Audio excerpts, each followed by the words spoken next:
रहा था, कद देने वाला है। थोड़ा सा फिर से यहाँ पर लौट आएंगे, अंदर जाएंगे, perfect.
Good evening, ladies and gentlemen, and welcome to the Mythic Showdown. This is the season number 1 with top 2 teams. We are still awaiting since this is the Swiss stage, and with that, this may be the last stage that you might be witnessing. Wonderful teams, wonderful spin have been already done, and I am actually curious to know what would be the outcome for today because it's going to be none other than Team LCF versus Team Maaf. Two of the good teams from the mainland. I am interested to know, but here I am. I'm the host Peachy, and I'm joined by Ash TZ and Shinryu today. So let's start with Ash today, since he is on my left, the starting of the screen. Hello, Ash. How are you doing today? I'm doing great, and the match is totally great because it's between LCF and Maaf. LCF, I have taken the interview in the Mythic Talks, you can say. There they said that they will be beating each and every teams to be the winner, to be the glorified champion of this glorified tournament. So if there will be any hurdle, I think it will be Maaf today. What do you think, Shinryu? I mean, absolutely. It seems like Team LCF have been at the most, at the pinnacle of their confidence at this point, right? And if they win here, they're definitely going for the knockout rounds, right? And it's going to be really interesting to watch. And what's a better way than knowing what they are planning? Apart from looking at the draft right here, PG. Yep, a draft is already here. Now the meta has already shifted drastically. I'm not talking about how just two or three heroes getting buffed or nerfed. You're talking about the whole almost 50 plus heroes getting, nerfed, bans, and, getting a little bit of a changes as well. Rafaela, this game, make a prediction, guys. Yes or no? Will there be a Raf or not? Maybe in the Mm. ban. I like the answer, right? Maybe in the ban phase. It should be a ban hero, right? The divine resurrection has been such a game changer, right? Imagine you're taking the Lord fight and your jungler dies. You can just revive him and the Lord fight just becomes again a 5v5. I think that's such a broken skill to have, isn't it? I Yep. agree. I agree. And reviving the most important member during the fight, when you can basically actually let your jungler go die and then actually have a re-engage. That's going to be a crazy. But Hmm. no ban so far. Uranus on the list. Something new to see. Maybe the Yuzhong will be joining in quite soon enough. Yeah, but Actually, that's a really good point. Mhm. yeah, but look at that Kalea in the ban list yesterday. I was hosting a match here, and there were no Kalea ban or Kalea picks from each any of the team. But today, I'm going to see a Maaf esports going for that Kalea ban. It's a good one. But knowing that Sarah Moon will be playing in LCF, that means maybe Suyu also being in the ban list, he can also go for the Suyu. But Lucas is a bit questionable because he's in the North list right now. What do you think, Pichi? Are we gonna see a Lucas right now? But before that, Farsa ban. Oh, Forza, interesting. Mazes are there. Since this meta has drastically changes, and you're talking about how the EXP laners are back again, something like, as I mentioned about the Yuzhong, it's quite rare to see a Farsa getting banned amidst all this, but very good ban, I would say. I do agree. The Farsa has been such a lethal weapon to go for the long range as well as for the zoning, right? In most of the team fight, you want someone to zone and also reduce the HP for the damage dealer to go in, like the assassins to just go in and finish the kill off, right? And I think Farsa has been such an important tool for most of these teams to actually go for. And I've seen, Eden play that hero with such a good positioning. And I feel Yeah, like if more people can do that, it's going to be such a difficult thing to counter, right? A non-meta hero, but somehow it is becoming the meta at this point. true. Yeah, and as we mentioned already, the EXP liner should be there. Another, you're talking about how he is a flex pick getting banned. Another flex pick, or maybe a marksman such as the Bruno. What do you think about that, Ash? Maybe a marksman such as Bruno will be in the ban list, or maybe we're gonna see a 1-1 as well. But Pichi, you don't have to forget that this will be a legendary EXP match as well. Yo Mom versus Anti. Yo Mom is kind of a new EXP laner who is rising right now. He's a great EXP laner. He had already fantasized us with his Phobius EXP pick, and we all know about Anti. He is always the best. But as I said, maybe in the ban phase, Rafaela will be seen. It's here, guys. Rafaela in the ban list. Right now, first pick, Pichi will guess it. Oh, first pick. Quite, a display of heroes still remaining. Maybe Lucas, though. Lucas still there. For Yeah. me, it is still there onto the meta. Absolutely. I think Lucas is such a good pick, right? And you talked about your mom, right? He was so lethal with the Uranus. I think most of us has saw that reel where he got a maniac with the Uranus in the first Yeah. Yeah. couple of minutes, right? And the Uranus being buffed is like, such a good thing for him, and that's a respect ban coming in from the side of Team Lakshmi Cheatman. But the first pick, Baxia, still in the meta and still being prioritized Oh. from the side of Team Half here. Okay, interestingly, I was expecting a Lucas. Now that they banned the Hayabusa, this could have been that indicator that the Baksha could be up, and yep, that was it.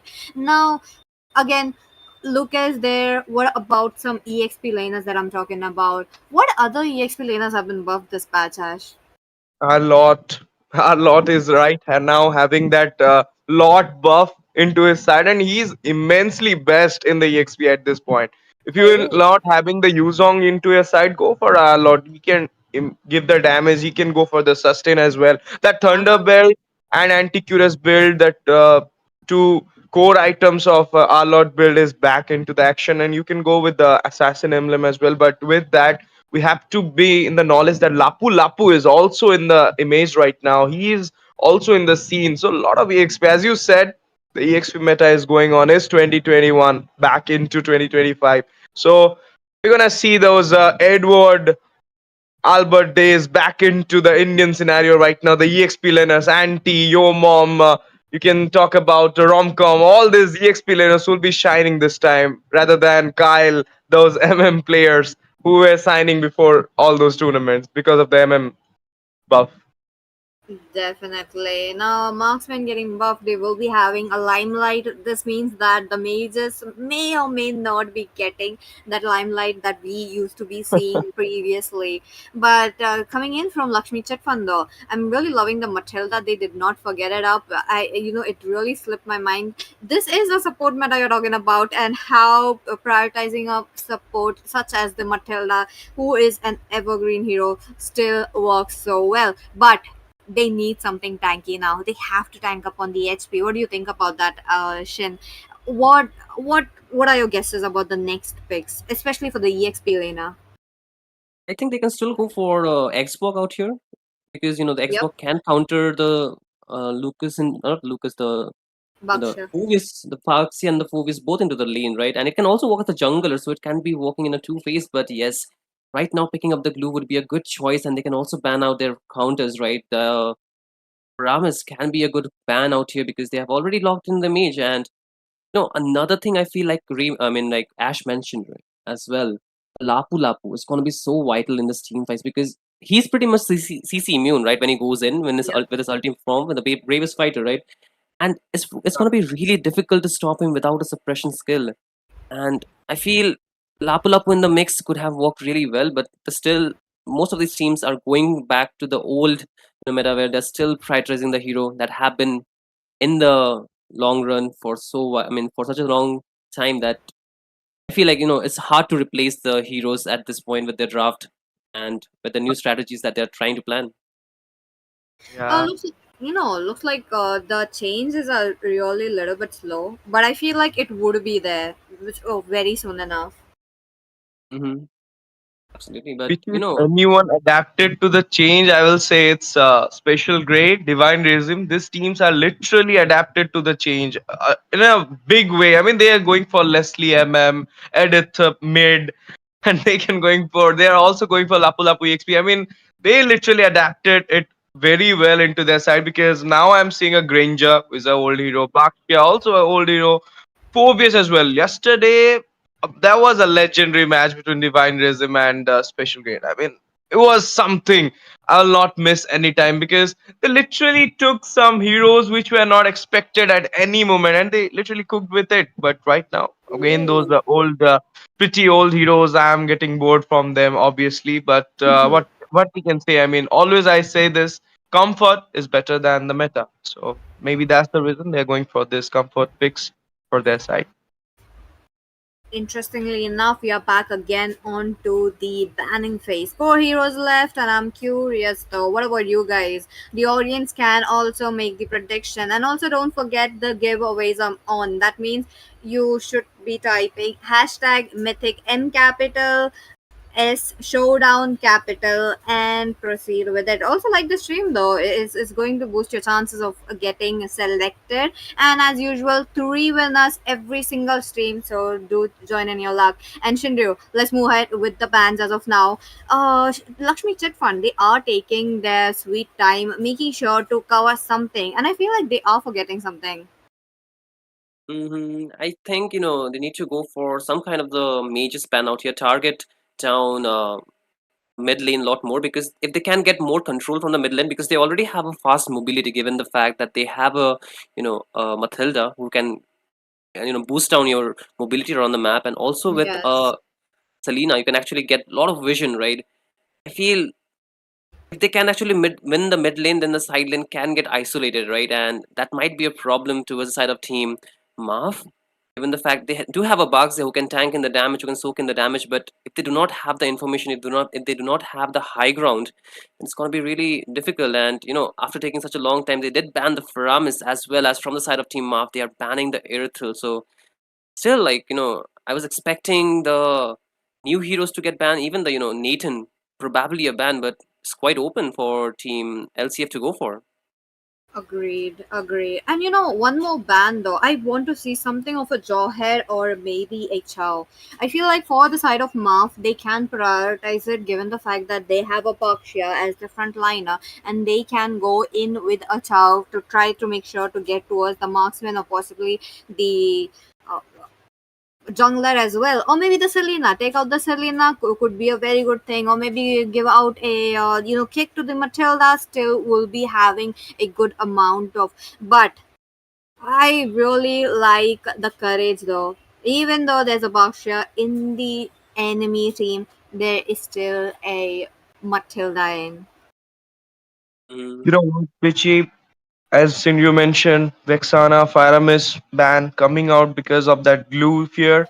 When they don't want to make the glue have some hard sif for himself. And right now we're gonna see a alpha coming from LCF. I was not expecting this. I was thinking about it, but being in the nerf list, I was not expecting from at least from Sarah Moon going for this alpha with the Matilda combo. I mean, it's a great combo, but after the nerf, I'm not sure about it. They can go for the Suyu as well. But right now, as Vakshia being picked up from Mafi's post, they can go for the Suyu as well. They can go for a jungler, as I was expecting, because Vakshia can go for the roam. And here you are, the new meta jungler. Roger will be there, hounding or pounding upon LCF 5 members. And Novaria, that will be a great case as well, because whenever you see a Selena in front of you, you want a Novaria as well. She got the mobility, she got the high range capability as well. She can show you the map very well. So this is a beautiful rationalized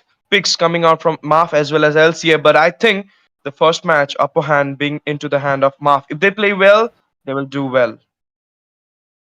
Let's see though. The draft is all here. Roger in the match against an alpha. I am actually curious to know, this is something of a new team composition that you guys are looking around. Not the usual one, but there are few usual. Pushing Baxia onto the roam. Let's see. You guys take it away. Ash and Shinryu, have fun. Thank you so much, Peachy and Ash. You mentioned about the new meta and new shifted, right? They are sticking to the comfort while they're also trying out the new heroes, right, in this game. But with this already, the game is on to play for the first match between Team Maaf versus Team LCF. Whoever wins get the first point and also get closer to the knockout stage. And Ash, the early game, I feel, I was talking about the vision problem and Novaria solves it all. Yup, and Sinu, last time you and me were casting, I was the host in that match. Zivon, you were the caster. It was LCF versus Anarchy, and that match was totally busted from LCF. They just showed their aggression in both of the matches. They finished it up before we were thinking. So maybe that will come again this time, because in that match, if you remember, Asuna and Stark TZ was not there. No, no. I just forget the name of the mid laner. His name was an N. Sorry for that. But right now they have Yes. their core. Yep, Nori. Right now they are with their core members, and there will be a fight. No, it was a poke coming out from the side of LCA from the beginning. But before that, there will be a little bit of fight for the Lito, and it will be one from Sarah Moon. And I'm pretty intrigued to see, despite facing a Selena, they did not go for a Purify. So it's gonna be Flicker for most of the heroes, except for Baxia, who's going to go for the heal, right? And that's kind of a good option, I would say. And for the 1v1 onto the bot lane, it's gonna soon turn to a 2v1 with the rotation of Baxia onto the mix, but I don't think so they want to take a fight just so yet, because the first neutral objective is just 30-second away and they want to keep their skills and spells on check, right? They do not want to waste it unnecessarily onto anything except if they get a potential pick-off out here. Yup, and before that, this time they want to gank onto the glue, and look at that, glue in a very bad position. Will be using the flicker out with the ult as well to get out from the situation. A lot of resources being burned out by the EXP before the turtle can come up, and also we can see that from the map as well. Turtle dance started from alpha. And still you can see they're onto the glue yet. They are not let level 4. Your mom gonna get the level 4 and he gets the vision, so they can go in at this point. Flicker comes up from your mom, has to go back at this point, doesn't want to take the fight up. Roger will be taking the turtle out. A fight being coming up. Infernal Pursuit will be the answer right now, but will not be enough to take down any member from LCF. Turtle up, for the side of Maaf. Trade won.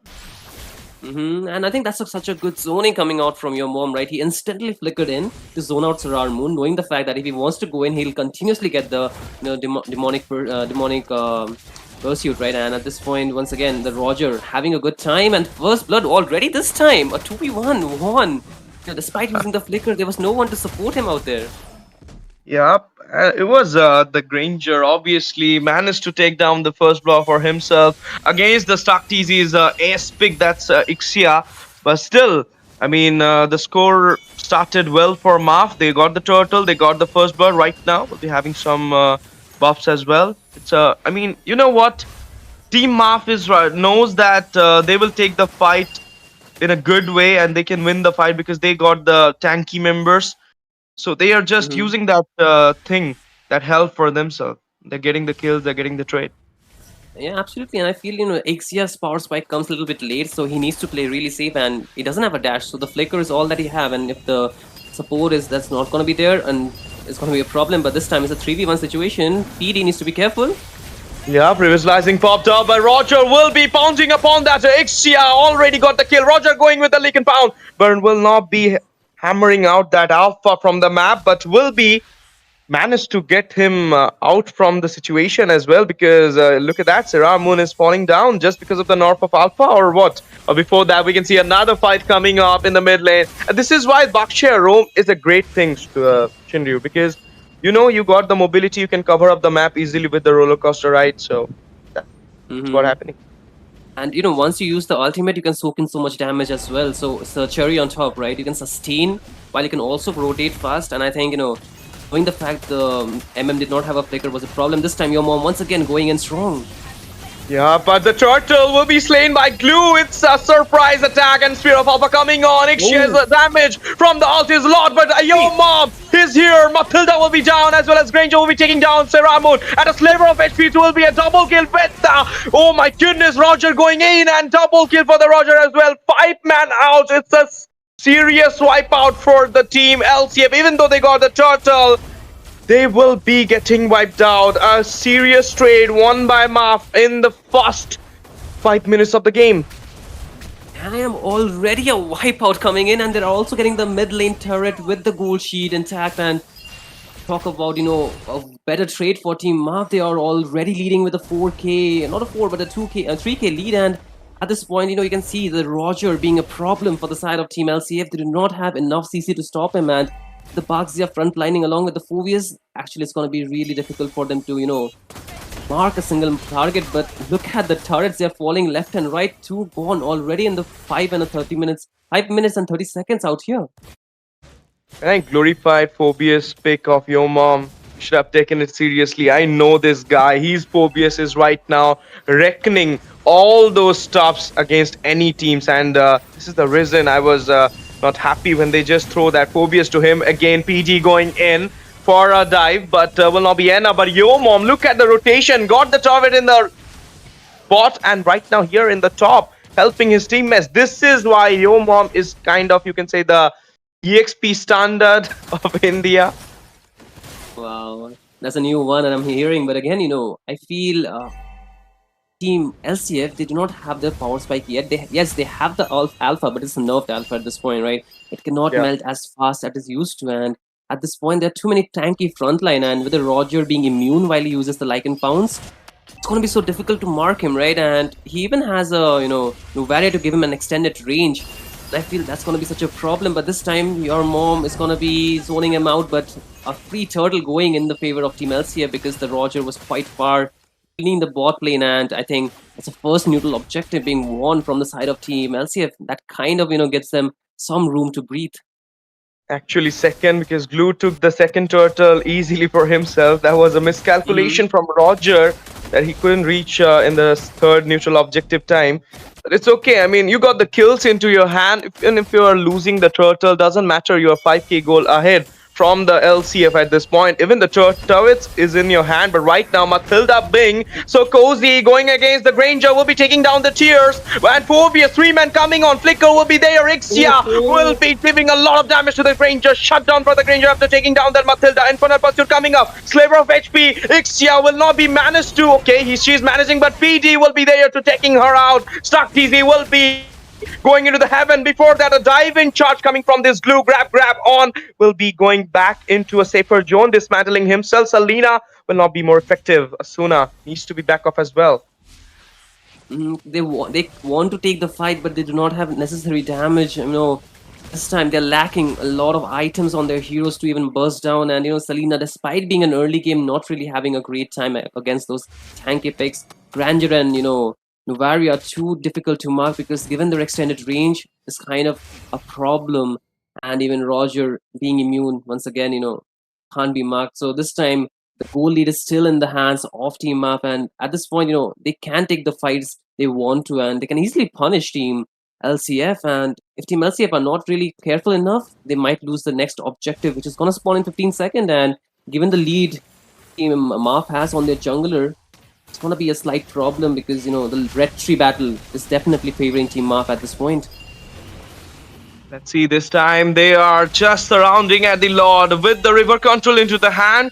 The positioning is too good in the L2 and L1 bush, but before that, look at that, Sarah Moon and the Co are coming in, diving into, but Infernal Pursuit will be there, handling the 4 members of LCF. Look at that, Circling Eagle coming up, and in the meantime, we can see a damage spike from the glue as well. Grab on, Infernal Pursuit. Ixia will be down, a shutdown for the Roger from the Sarah Moon. Will be going back at this point. Jungler down, no more Lord fights we're gonna see, but maybe LCF will be contesting for it, no matter what.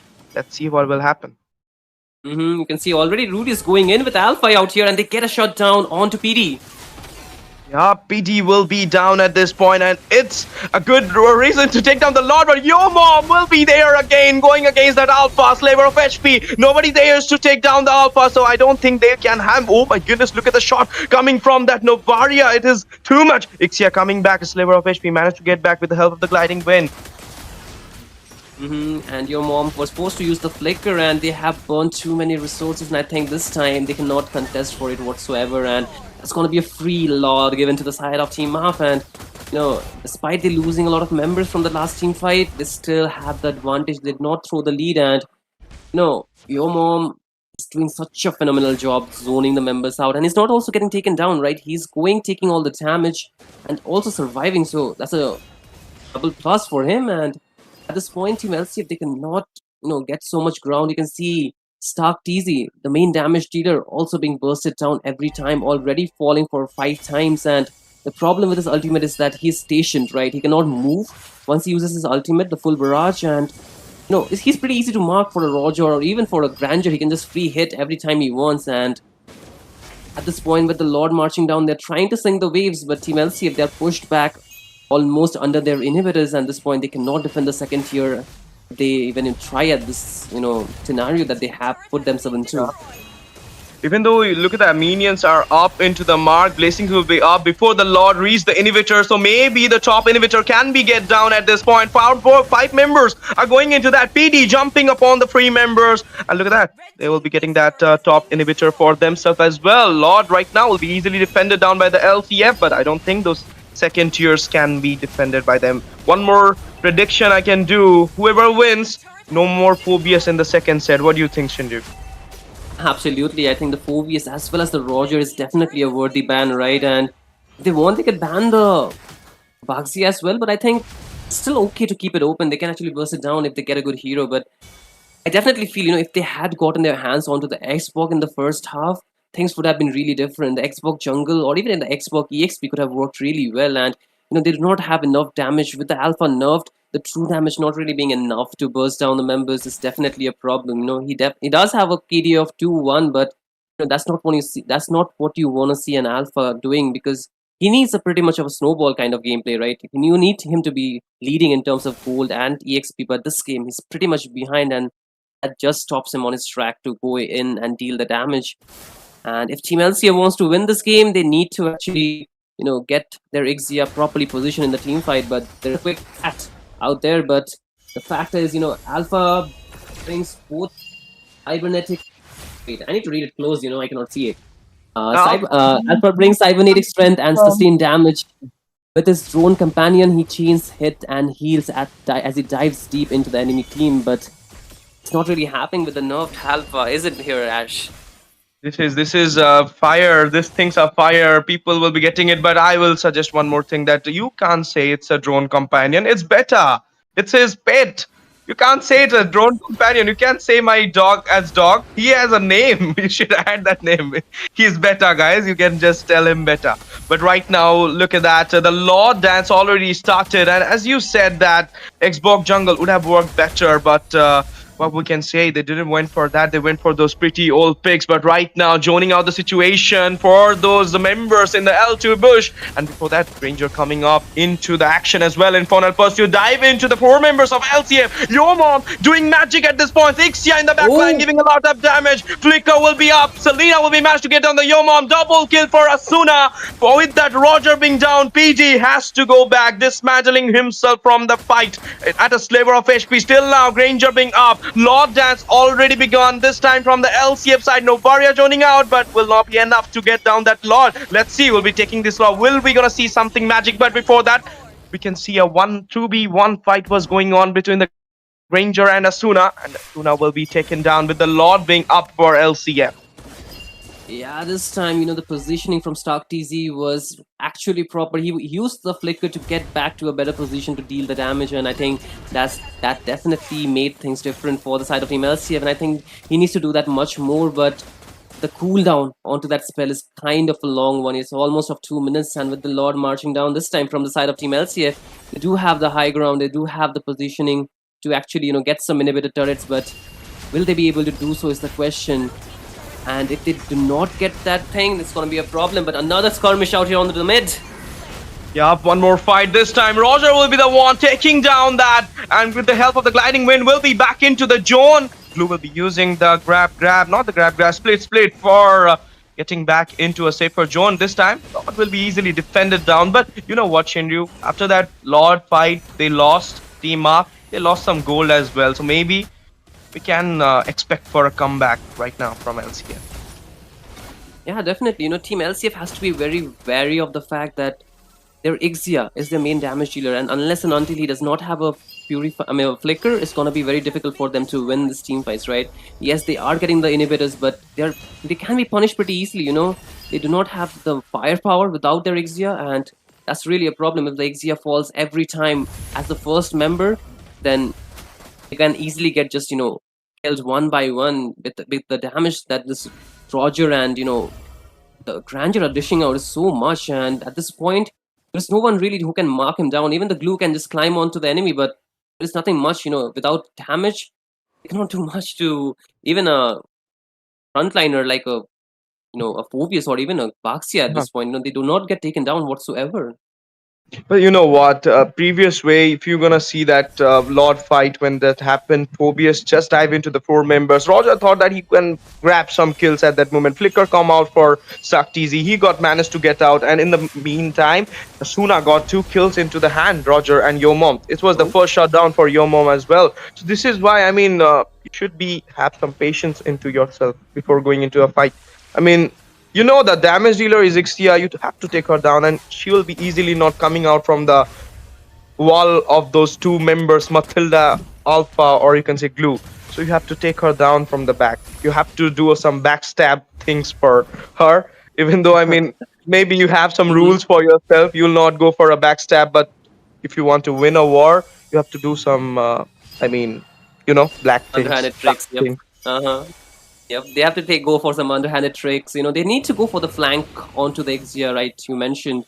But again, the top lane is something that's going to be a problem for them, because without their inhibitor, the mega minions or even the bigger minions actually will be just marching down, and the wave pressure, the macro, is definitely going to be towards the side of Team Maaf. And this time, I feel Glue trying to go in with the zone is already taking so much damage. He's low on HP, and this time he climbs, he mounts onto the one person, but he got to get back. Yup, once again back into the fight. This time the Oh my goodness, the froze come up, but with the help of the gliding weight back into the zone, killing me with the froze swing. Oh my goodness, Alpha is coming back. Saktizi managed to get down there. Yo Mom, Senju and the co will be getting back into a safer zone. This time Lord will be taken out. Oh, immobilized the way for the Novaria. Suna got the kill right now. Only 2 members being there. Need to get back Roger and Granger. Let's see if they can go and contest for this Lord. Lord at a half HP right now. 4 members blocking the way of Roger at this point, but still he is on at this moment. Ixia gave the ult, and look at that. Let's see who will be having the retreat. It will be Sarah Moon getting the hand onto that Lord. And majestically, you can say that Abyssal Arrow got connected onto Novaria, doesn't got the time to get back into a safer zone. Asuna just dive in and got the kill. Because he Yeah, snatched that's the a kill. turnaround. Yep, that's a turnaround that without a Purify, it's going to be difficult to get out of the way of the stun, right? And if you cannot, I feel you can just get bursted down pretty easily. But once again, this time, I think PD and your mom really extended that fight very deep into the enemy territory, and that's why they got punished.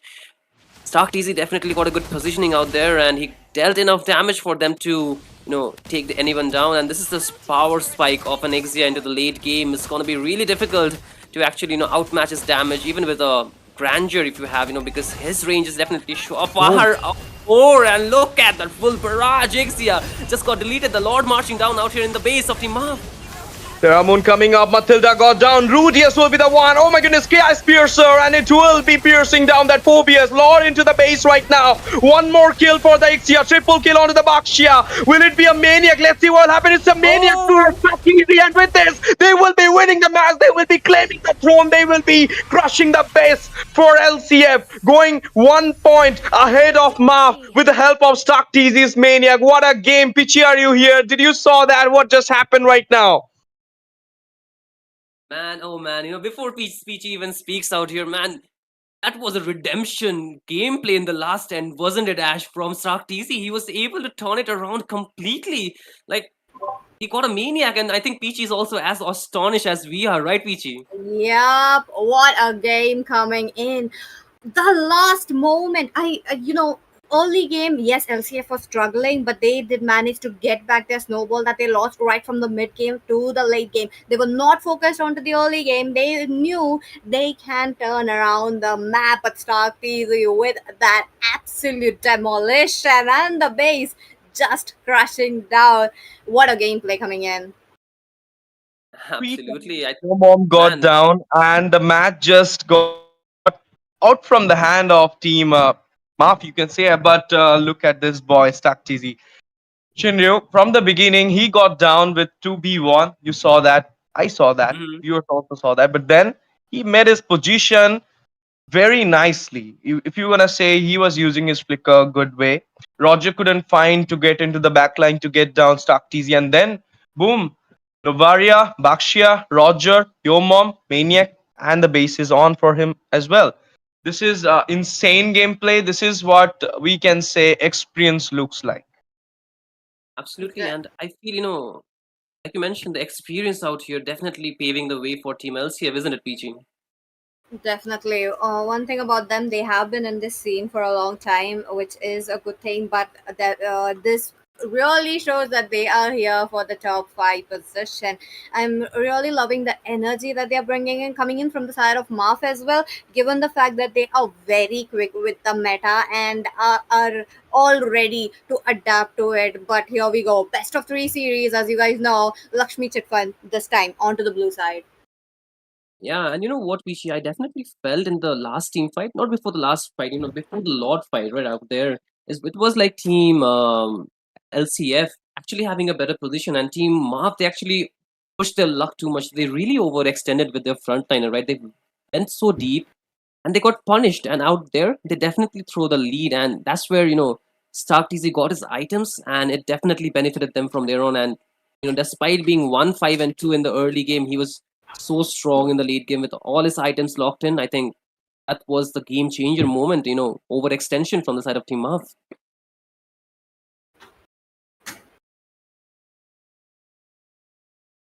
But yeah, I mean, I also want to know about, Ash TZ. What do you think went wrong for the side of Team Maaf?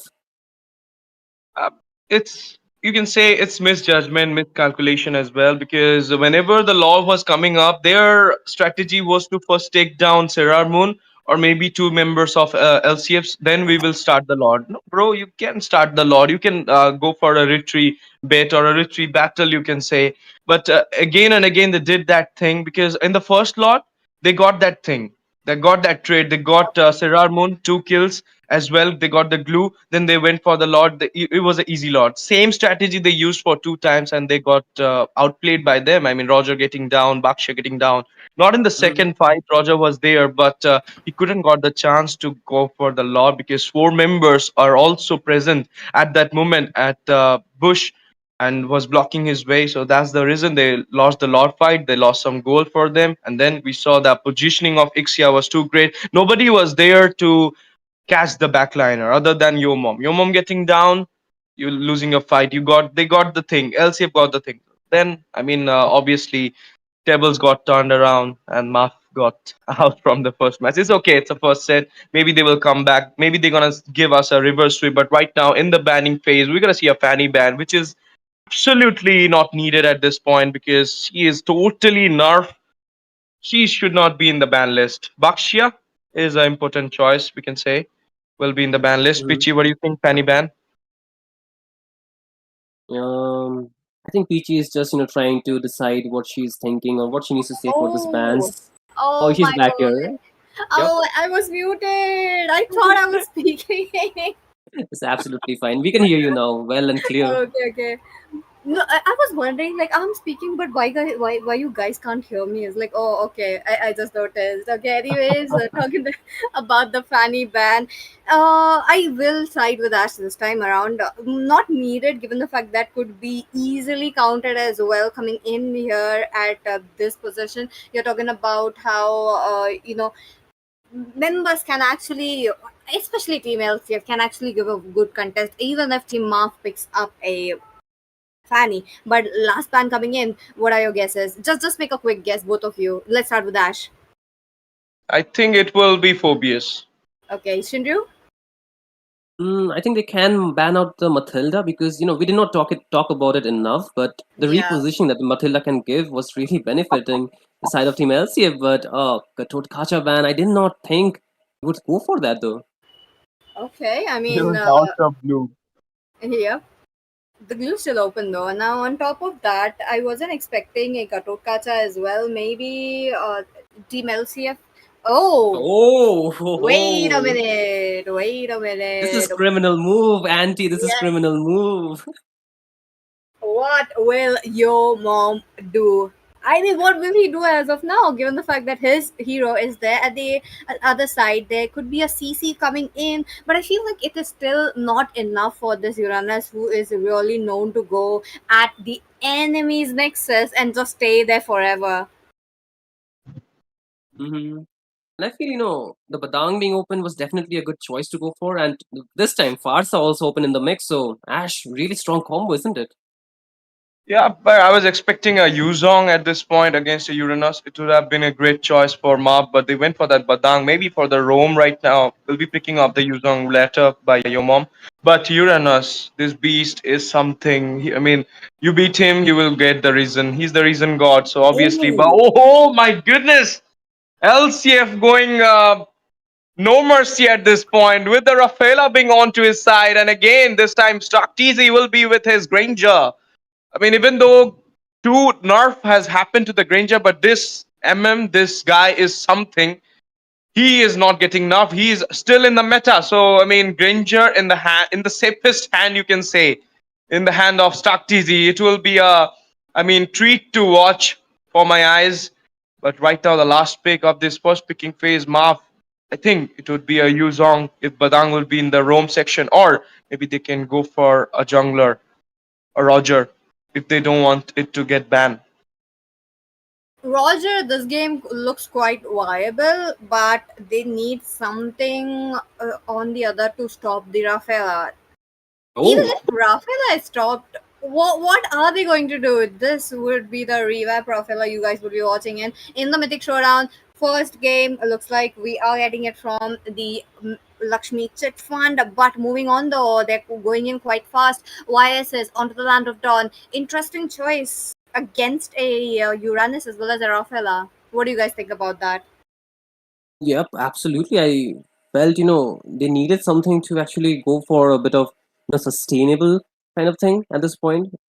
I don't think so. The YSS was a very important pick at this juncture, but again, going for it early on might be a problem because we do understand the YSS how it works, right? It's for the late game, and the late game compatibility for a YSS is a free farming where he does not get disrupted whatsoever. So if they can go for an invade type of draft, team LCF definitely will have a better time stopping this YSS from his track to farm and get in good early game to actually get online in the late.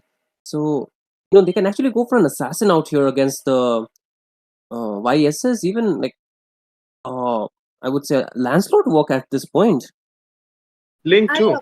agree. I want to see the Lancelot. Mm-hmm. But given the fact that Sarar Moon is a player from Bengal server, he's playing into the Mumbai server probably. This might be I don't know the server, but if he's playing into the Mumbai server, we might not see an assassin. But if it is in a game into the Bengal server, so an assassin can be very viable pick for him. And given the fact the Roger is still open, they can also opt for that, right? LCF they can go for the Roger as well, along with the Rafaela. I think that's a really good combo. So much mobility onto the mix.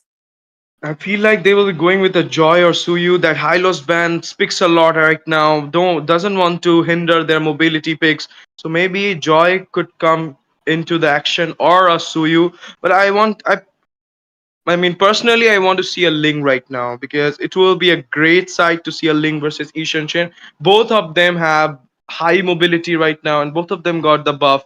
Even though Ishan Chen is already buffed, but Ling is right now something else in this meta. So you can go for the Ling, and Rafaela being there, it's not the old Rafaela, so it can also work easily with this. But they can go with the pretty old combo, like you can say Egyptian combo.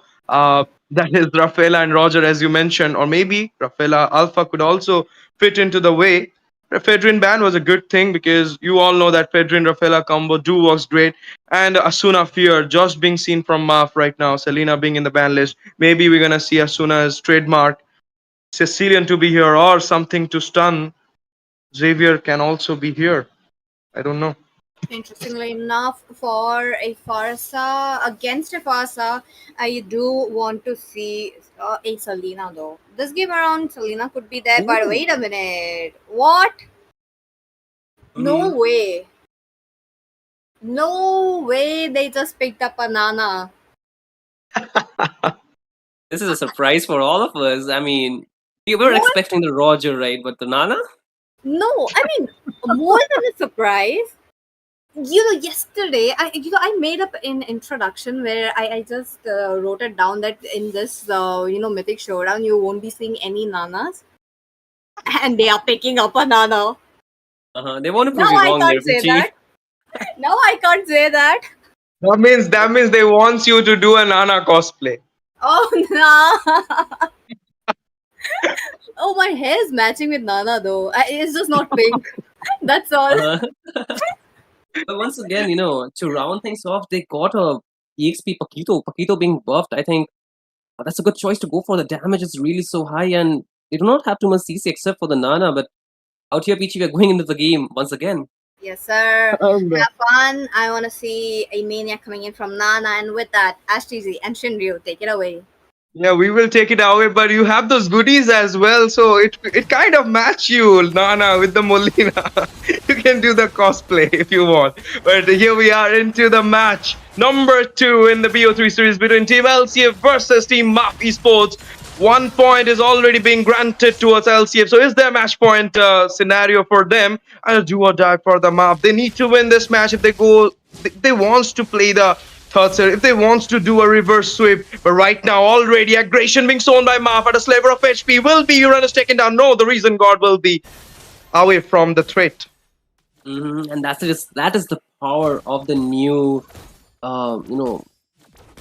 this hero that is going to be actually it's Badang onto the EXP and a gold lane Paquito. Oh wait, we did not actually expect that, did we? So it's going to be a YSS jungle, and with 2 fighter back to the old meta we go. And Yep. this is really interesting, right? Against a Granger, that would be, I mean, fatal for the Granger if he had gone with the Master Assassin and the Lethal Ignition with Rupture into the emblem. I mean, he can just melt him down from the early game, and we all know he's not Ixia. So if the early game got busted, then no more Granger snowball we're gonna see in the late game. So let's see how it goes for Team Maaf. They went for something new strategy, but before that, we can say one more thing that the turtle is about to come. Shinryu, whom do you think gonna take the first turtle? I do feel Team Maaf does have a better map control at this point, but you can see already the poke damage as well as the heal, regenerating the lost HP of the members. So they're gonna get the level 4, and they're also going to start the turtle. But I think both the teams would want to just play it around a bit longer. But the zoning this time from Anti is definitely out there, and YSS cannot go in pretty easily, can he here? I don't think so, but the turtle is on right now. Let's see, Retreat will be on from Oh. Yishan and a fish crack as well. Coming up next with the Feather Airstrike. Oh my goodness, look at the damage from this Fossa. Anti at a very less HP will be taken down. It's the first blood for Maaf Esports. Trying out the first blood, getting out the turtle as well. Will be into the hand of trade and respawn. We saw a respawn onto Anti. Yep. Is That what is the That is Was new it needed? skill. I think in the early game there's no need for the respawn, but if Yeah. you want to defend your lanes, I think it's a good thing. But again, the cooldown is pretty short; it's just for a minute. However, I think it's important to the fact that in the early game the death timers are pretty short, and I don't think so necessarily you need a respawn given the fact that you can actually go back. But out here they're going in onto Rudius. It takes a lot of damage, and forced to flicker. Sucking Eagle coming on. Flicker will be on Feather Airstrike. This time the respawn woman will be taken down. Will not be any respawn for her. She'll be resurrect back soon into the map. But what was that? Rafaela got down by Feather Airstrike with a flicker coming off from the Forza. It was a mind game from her, we can say. But right now, look at that. I mean, the Uranus is cutting the lane at this point, even though Badang is doing the mirror thing as well. I think that is the problem with the Farsa, right? We talked about in the last game, but once again they're going in. Ishan Shin will be taking out Rafaela once again. Rudius getting down for 2 times. Right now the score is 3-0. A great start for the Maaf in this do or die. But who knows? We saw the same early game dominance from Maaf in the last set. And then we saw the late game dominance from LCF. So anything can be happen. Tables can be turned down. I'm not sure about it. I will not say anything right now. Yeah, I mean, they do have 2 fighters and they do have 2 frontliners really going in well, and they can also reposition themselves with the Matilda, and Farsa himself is pretty strong. So once again, I feel the mechanism the side of Team Maaf are going for is really gonna help them to actually sustain the fight longer. And given the fact the YSS is already at 1-0 and 1, it's gonna give him a more arm advantage. But again, Rude is trying to go for the Holy Baptism, does not connect. A bit short, but look at the position in front of Duba, trying to go for a flank position, but with the turtle already up, they're trying to go in for another fight, but Anti trying to zone the members out here. Yup, Anti come up, Dang being there, Ishan Chin will be coming back, halting the way for that. Roger, retreat come up for Seramun, will be getting the turtle, Feather Airstrike come up, and Roger will be get down as well. Granger in the meantime managed to get the redemption onto the Paquito. That was a good one for him. Respawn back into the map. Roger will be there. I mean, you can say trade kind of won by LCF. They got the turtle, they got a kill. Even though Roger got down, got back into the map with a respawn. And I think that's a very needed trade the side of Team LCF needs in the early game, right? Yeah, both the times we saw they lost the first turtle, and then somehow they got the second turtle onto their side, and perhaps the third turtle too. So if they can just keep the momentum like that going on, but this time Star PZ might not survive. Licker come off was the overextension for him. Matilda will be the one taking down that kill, and with the gliding win, it will be Badang as well to get down that Rafaela. 2-man down already from the side of LCF. Right now, the third tier is in the, bad situation. It will be taken down as well. There's no one to defend, and Nana has already used his Molina Blitz, and you can see, right, the damage not really being enough to get much HP down. But again, on the top lane this time, Duva versus Anti, but he gets joined by the jungler. Yup, and a sliver of HP. Ishan Chin's damage will be propelling at this point. Uranus getting down. Sliver of HP. Ishan Chin managed to get back into the safer zone with still a little shield coming from this Matilda, but look Oh, at that no. killing spree for Badang. Roger even come back into the map, but was not much help for the side of LCF. Got down easily. Fish track coming on. This Badang is a great hindrance for LCF at this moment. Yeah, your mom definitely doing his work with the heroes that he has been given. Last game we saw him with the 4Vs, this time with the Pradang, but that's a lot of damage coming in from a Paquito from the mid game already, and a 1v1 this time. One knowing the fact he does not have a flicker, he went in aggressive, and I think that's a good shutdown, a needed one. While at it, they also got a top tier turret onto the top side, so this turtle once again, I think Team LCF, they have a tough situation onto their side because they cannot contest for it, given the fact the zoning is so difficult to get out of. I mean, this time it's kind of Duba performing well with the Paquito against Granger. Look at that Sucking Eagle coming up. Feather Strike. Duba will be the one taking out Saktizi at this point. And otherwise, they also managed to take down the tier 1 in the mid lane. Uranus in a very bad position at this point, and the blue buff as well will be stolen down easily. No. They are not ones that blue buff, because it will be much time at the jungle of LCF. They will be getting back into the Cypher Drone trade, being again won by Maaf Sports for the airstrike. No, I thought it would have been a way, but what do you think, Shinryu? At this point, do you think one more magical comeback will be happening from LCF? I mean, that's a really difficult thing to actually take out of Team LCF, right? We saw the same situation going on from the side of Team LCF in the last game. This time too, they are actually trailing behind the goal lead, almost of 5k to the side of Team Maaf, and similar situation last game too, right? Somehow, someway, Team LCF they made some wonder plays, and this time, I feel once again they're behind in farm. Stark TZ once again, not having his flicker, cannot reposition himself. He does not have a Mathila this time to actually guide him out of the harm's way. He has a Rafaela who can just give him a heal, but look at that once again, Duba. Duba was there, but this time he will be getting drowned by the whole LCF team. That was a peekaboo moment. Mega kill for the Badang. 1-for-1 trade coming up. 2 MMs got down. Oh my goodness, but Persa managed to got that Joan out from that Nana as well as Rafaela. But right now, look at that. I mean, can we see the item section? Shinryu can explain us well with the Paquito's build. Definitely, we need to see the items for this match. What and how is the Paquito dealing so much damage? But again, even the YSS is doing so well this game, 2 levels ahead of his counterpart, and with the Lord already into the mix. I think this time, wait, what? Roger just lost his life to a 1v1, was it? But hey, this just gives a free Lord to the side of Team Maaf. That was a miscalculation again from Sarah Moon. We can say it was not needed at that point to go on to the Persa. Look at the Lord.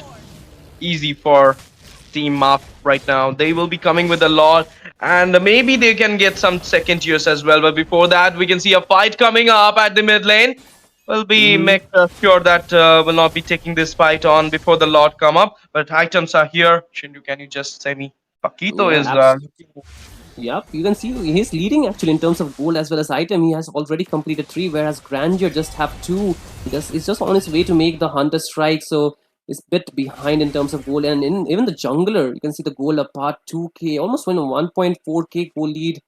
Arsa leading as well, so the item power spike is definitely making things difficult for Team LCF to go in, and the Uranus does not have enough sustain yet so far, so I think they might not be able to defend the second tier turret at this point. So with the zoning of Farsa, they can actually also lose a inhibitor turret if they are not careful enough.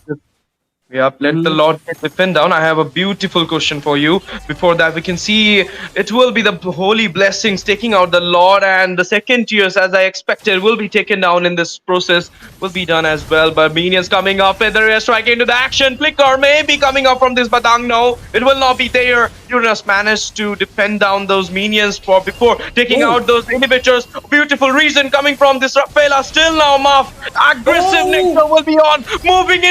Diving into the turrets. Double kill for the Duba. Duba will be taken down as well in the process. 2-for-1 trade with some turrets being up on Maaf Esports. They are literally raising their terror this time onto LCF. But you know what? Shinryu, okay. They are not giving me any time to talk right now. Feather airstrike coming up. Ishan Shin diving into the base will be taking down Sakti. The minion still on, unstoppable for the Badang. Yo mom, right now. Clinging upon those kills, chunking down the members of LCF. Minions will not be enough right now for taking down the base. But with that Nana coming up onto the scene, respawning back to the match, that will be stuck TZ. And in the meantime, we can saw that Senzu will be shut down after a while. But Shinryu, I saw two Skypiercer, one on Ranger, one on Roger. Is it a good thing? I feel, at this point, they need whatever farm they can find, and if they can hit the target, whoever gets the kill, it doesn't matter, right?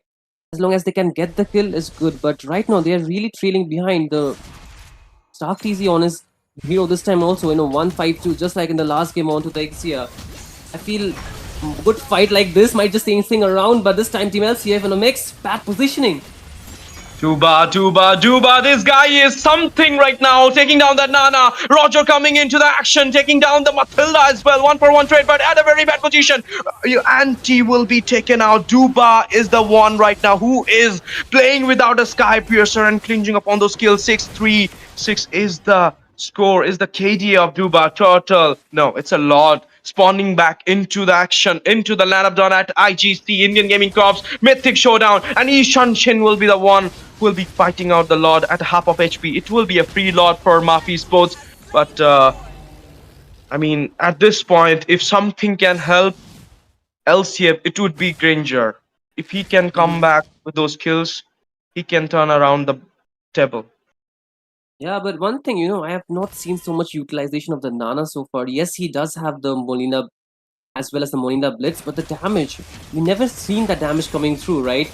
And if the members are not really in low, then there's nothing much happening. Last game, Asuna did have a Selena, but this time you can see the build. He just have completed 2 items, really trailing behind, and there's no dominant size or anything to actually counter out the heal coming in from the side of the Uranus yet. He's trying to make it, but 2 anti-heal so far.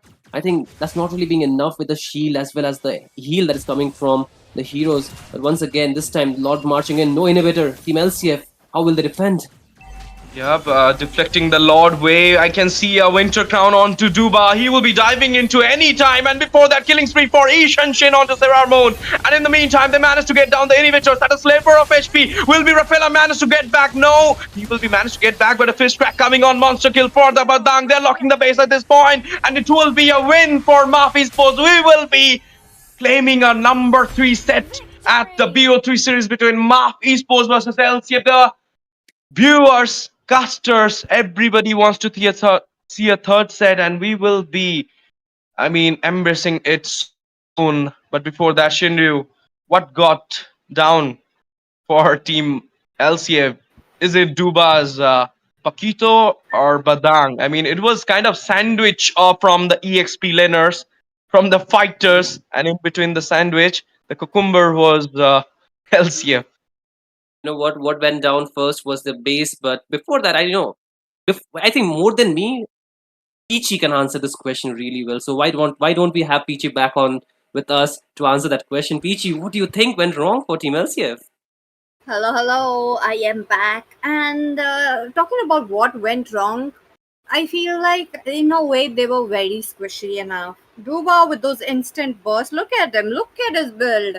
There's just one defense. He went in all for that one kind of a burst. He had set his eyes already on the backliners along with Yo Mom, who was delivering those sets. He was on that, beefy build so that he would be surviving, and he did. No deaths really shows a lot, even though you're on a the thunder belt along with the dom eyes. Now onto the same note, PD though, the mobility was definitely insane. Rather than a Nana and Roger was very good. Roger had that utility into the team fights. He did his work, but the problem. And I really wanted to highlight the thing was back in the days when Eastern Edge season 2 was up, the Roger was a meta then, and Sarah Moon was actually known for that. So I am really happy to see him on the Roger once again. Like the gameplay did not change. Yeah, and one thing I feel like they did not expect, two fighter meta backed in the mix, right? Yeah. So I think that really changed things for Team LCF. They were not prepared for this draft from the side of Team Maaf, and I think the Vices into the mix, with the front liners, not really, letting anyone target the Vices so freely, and along with the Farsa, right? We already talked about in the first game itself why it was banned, why it is a necessary ban, despite it not being so strong, but it is back into the meta. This is the problem, right? You get HP pretty much chunked out, and then the damage dealer with the burst kind of damages come in and clear things out, and that's what just happened in the last game, isn't it? Definitely. No, Nana was. I don't think that was any misclick or something of another that maybe Team LCF wanted to get a game number 3 for themselves. So maybe or maybe not, they actually went in for that. But this time around, game number 3. What do you guys think? Another Nana or something of a surprise coming in from either of the teams? Maybe, but this time Uranus will not be again open for any of the team. But it was, I mean, I'm still in a dilemma. I'm still in, thoughts that it was a killable Uranus. I mean, it was getting down again and again by the Badang. How could it be possible? I think I mostly mean, because come on. It I is think mostly because they were trailing behind, right? He did not have enough item, and with that kind of lead, Uranus cannot sustain as much. Yep. true. Uranus as a frontliner, more than a frontliner, he's just a disruptor. He's supposed to go back towards the mates as well as the marksman, making sure they are out of the position. That is how you actually go around with a Uranus. But this time around, yep, as mentioned, Uranus banned, Selena banned. There's a Hayabusa as well. Hayabusa been a constant so far from right from the game number 1, which is a good thing, but game number 3, what kind of a team composition both of the team come around with? I think the Mm, first time the Selena ban, both these things, I mean, kind of hectic for both the teams right now because they're not opting some other mages. We saw Nana in the previous match, whereas the Persa was there, and before that, in the first set, we saw Selena and the Novaria. Novaria didn't work great for Maaf at that point. Selena do work great for Lakshmi Chit Fund, but here both of the mages who just make the match easy for their team are not in the least to get opt. They are in the ban list right now. So it will be actually interesting if you will thought onto the mid lane. But before that, we can see Abadang once again being chosen by Maaf. This is a good thing. I mean, they're going great with the Badang. Your mom. True enough. I think out here, Team LCF can just take the Matilda towards their side because I think Matilda, along with the Badang, can really make things worse with the mobility that Matilda can give. The Badang can really make the sets much more easier. Even if he does not have a flicker, he can go in and even if he miss, he can just again use the flicker to make the combo, right? Definitely. Again, Maaf for them, the Barang is really important, and as soon as they knew it was open, they capitalized it very well. But at the same time, yep, was expecting a focus coming onto the play. Game number 1, it was there, did not work for Maaf, but game number 3, will it work for Team Lakshmi Chetfund? Other than that, what could they pick though? Again, I feel like this could be a Rome Barang. Probably. Why not? I mean, they can flex it, right, Ash? Yep, they can go for 3 EXP as well. They went for 2 EXP in the previous one. They went for that sandwich combo and they managed to sandwich the whole LCF. But I think right now we're gonna see some mid laners from Maaf. I hope for a good mid lane. Maybe they can go for the Xavier. It's still open. It's still in the meta. They can go for it. Or Alilia could work better than Nana.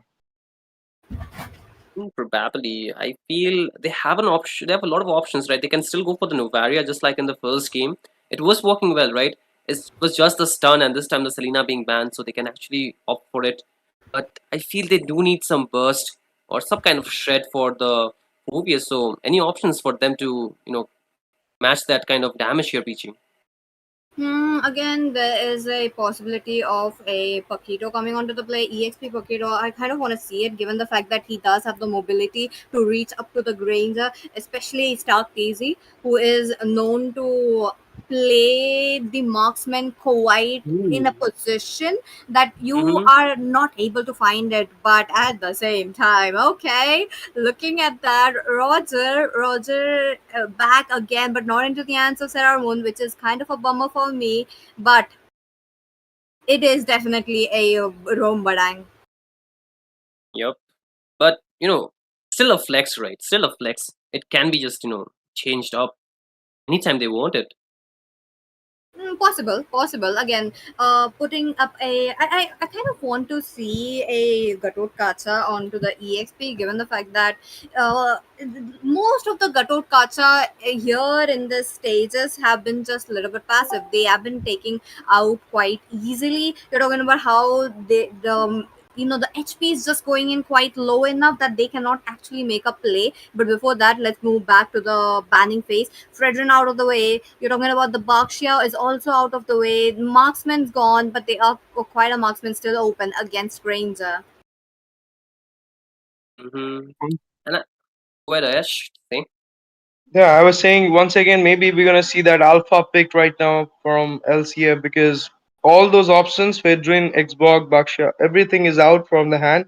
Even the Roger is being picked up from Maaf. So once again, alpha can be the choice from Sarah Moon, or he can go with the Suyu, his trademark, which I call him the ghost because of the Suyu pick. But I'm not sure what he's trying right now. But before that, kind of a thing that this time I think Maaf is gonna make it up for themselves. Previous one, if you're gonna see, they don't have a backliner. I mean, backline diver in the first set. It was only Phobius and he was getting down. That was the only reason Ixia got buffed up. They won the match. But this time they got the Gatot Kacha. They can mark it up onto the Granger or maybe onto the Vexana if it will be a problem for them.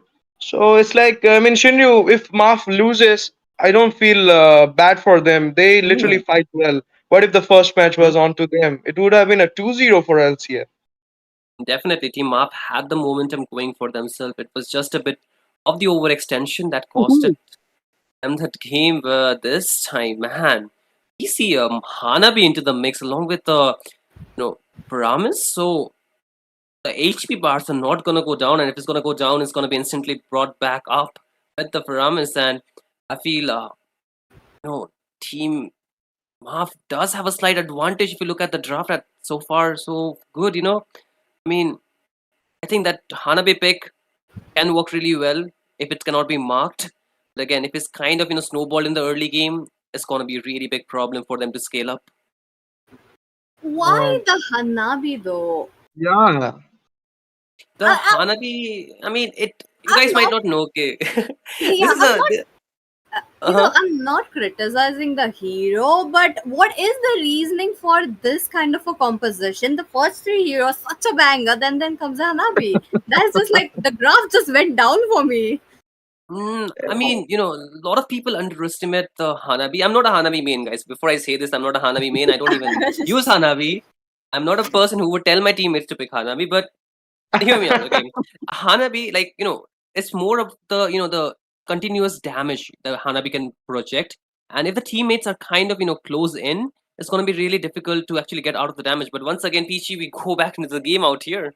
Yes, sir. Into the land of dawn. Third match, the deciding factor. Which team picks it away? Take it away, you guys. I Hmm. mean, still in dilemma, still in thoughts about that Hanabi pick. I don't really like Hanabi. I don't know. I'm not. I'm not gonna say like Pichi. I don't criticize her. I criticize her. I lost a lot of matches because of this Hanabi MM. It's a epic MM, I can say. Right now, I mean, it's in the tournament, so maybe my thoughts could be changed by the gameplay I will see right now. But before that, uh, it's a defensive start. It's a good one. I mean, both of them are playing their match point. They do or die. So Shinryu, quick guess, quick answer. Whom do you think gonna take on the series? I did mention in the last statement that Team Mav did have a slight advantage, but this Carmilla pick changes it all. The Yeah, blood, curse blood. It's gonna be with such the a Vexana. game-changing move. Yep, with a Vexana, right? I was about to mention that as well. So such a lethal technique to actually get on at them, but man, the synergy has to be so well put out there. So once again, I feel Team Maaf, if they play their cards right, they do have the advantage in the early game. If they can keep their Hanabi safe, they do have the lead game as well. However, if it's a snowball game from the side of Team LCF, nothing can stop Team LCF from there on. It's going to be really difficult for Team Maaf to actually get back from that back foot kind of situation. They need to be on the driver's seat at all stages of the game. So with the first turtle coming here, Ash, I think Team Maaf might not actually want to contest the first turtle so much rather than Team LCF.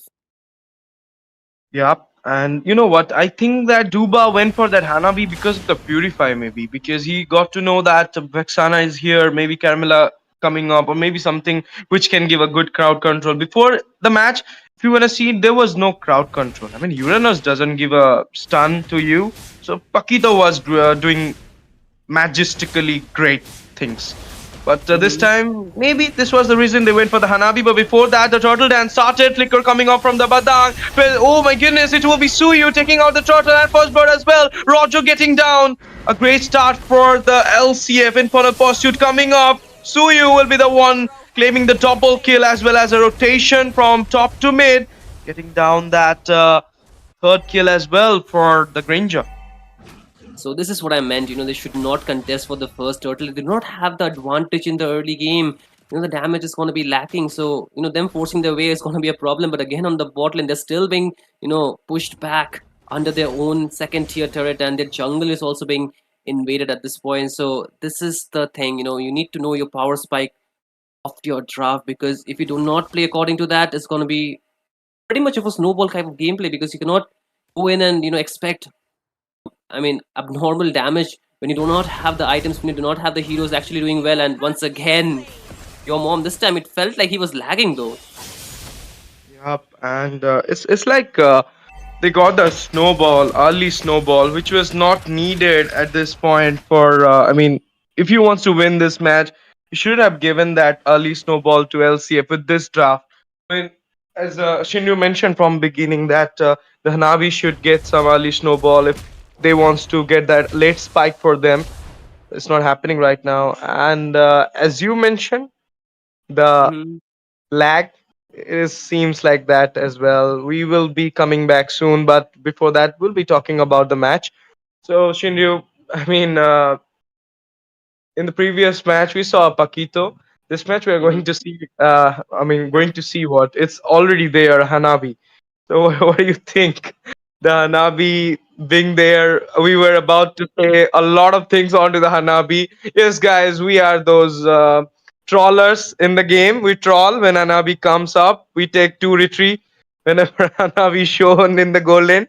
So basically, I don't hate her. It's like It don't seems me like she can be fit into the meta anytime, anywhere. She's just like the Mia. Kind of, but again, if teams can play well, I think it can actually work really good. But once again, we go back into the game. It was a really short and brief pause, but once again, like you mentioned, a lot of people do think that some picks are kind of a troll picks into the rank. But I feel in a tournament it's going to be different. But this time there is the Knight, Eternal Guard, and Sensu just getting taken down. The host is back with the Susano being on. It is Serar Moon's trademark pick. It's a Suyu, and right now he's getting 3 kills into the hand. Eternal Guardian, Duke up top, and then this was Suyu's mobility, getting down that enemies that is from Maaf. But in the meantime, Riverside is on, Turtle Dance on. It's a free turtle for LCF.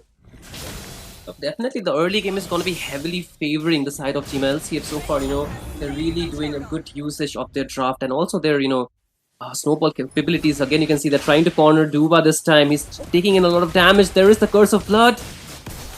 Yup, and with that, Suyu coming up, AOG for the save. A charge being there, but Saramu will not find any kills at this point. In the meantime, Badang is hiding in the bush. It will be not good for Rudius. Okay, he wants to mark Suyu. Serar Moon will be using the second blink to get out from the situation.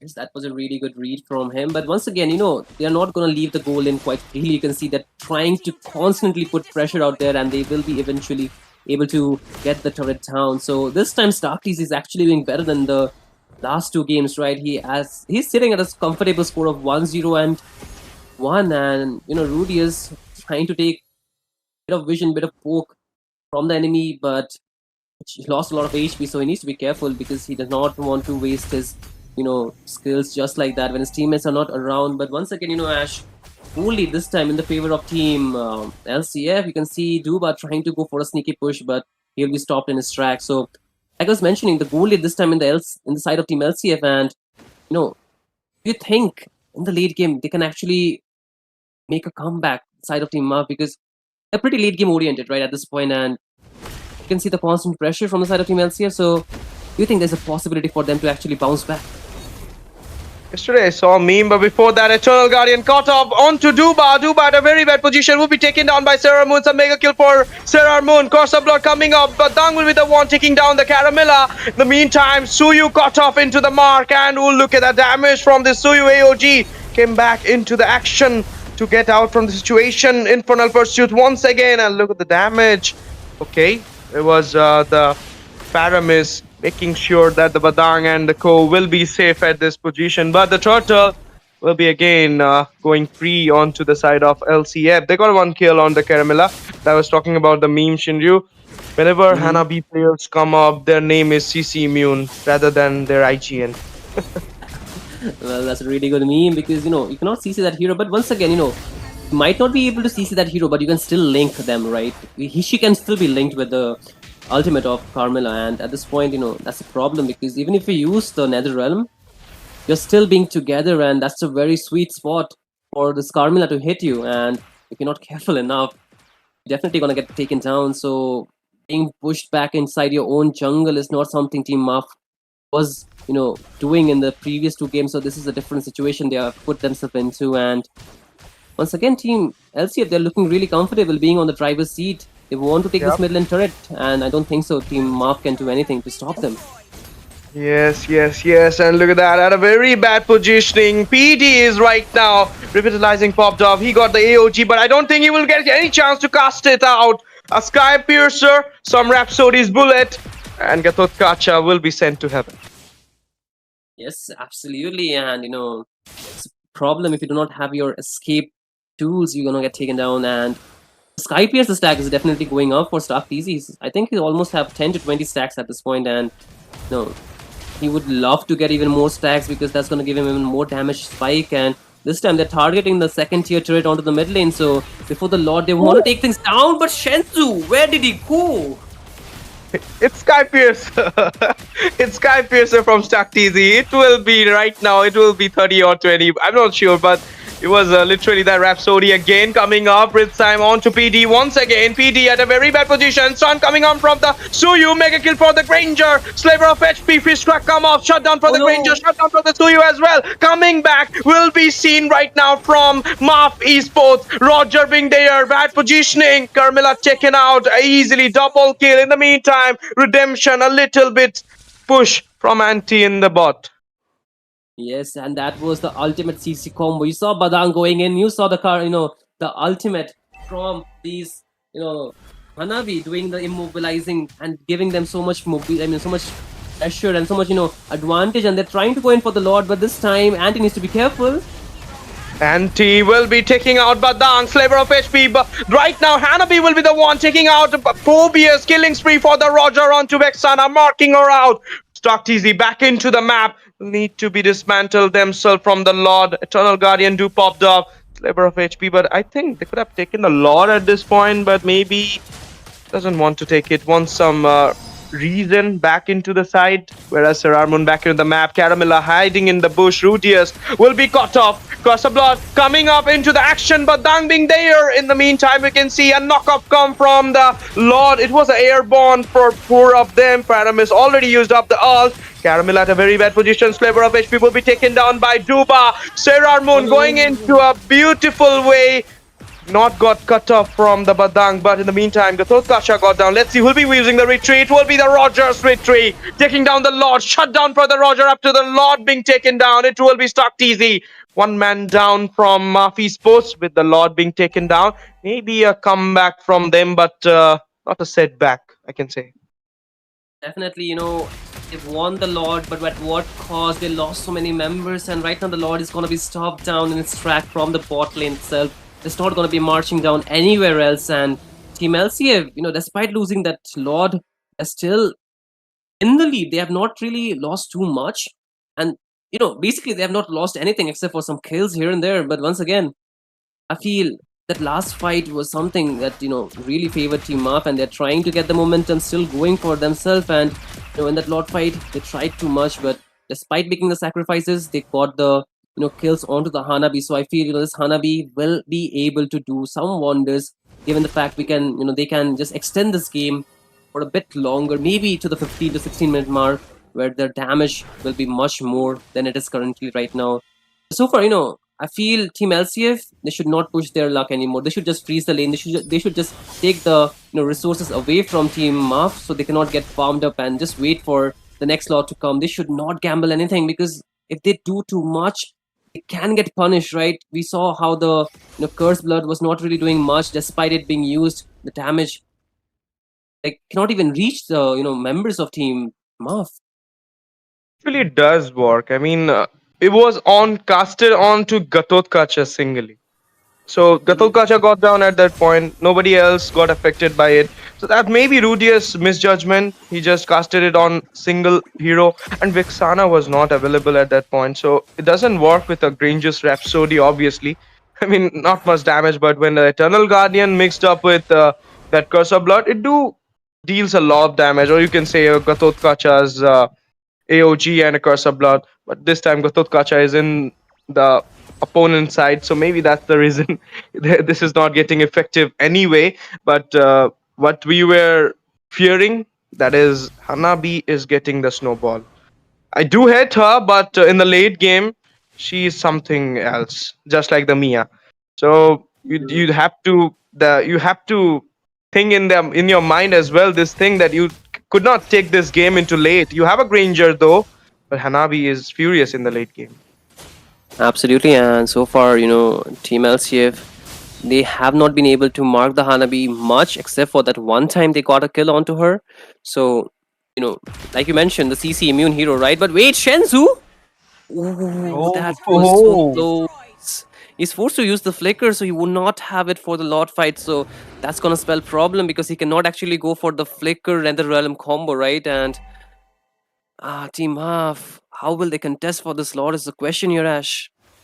I don't think they will be contesting for this Lord. It will be a good way, I can say, because they got the Hanabi, so they can easily take down the Lord midway.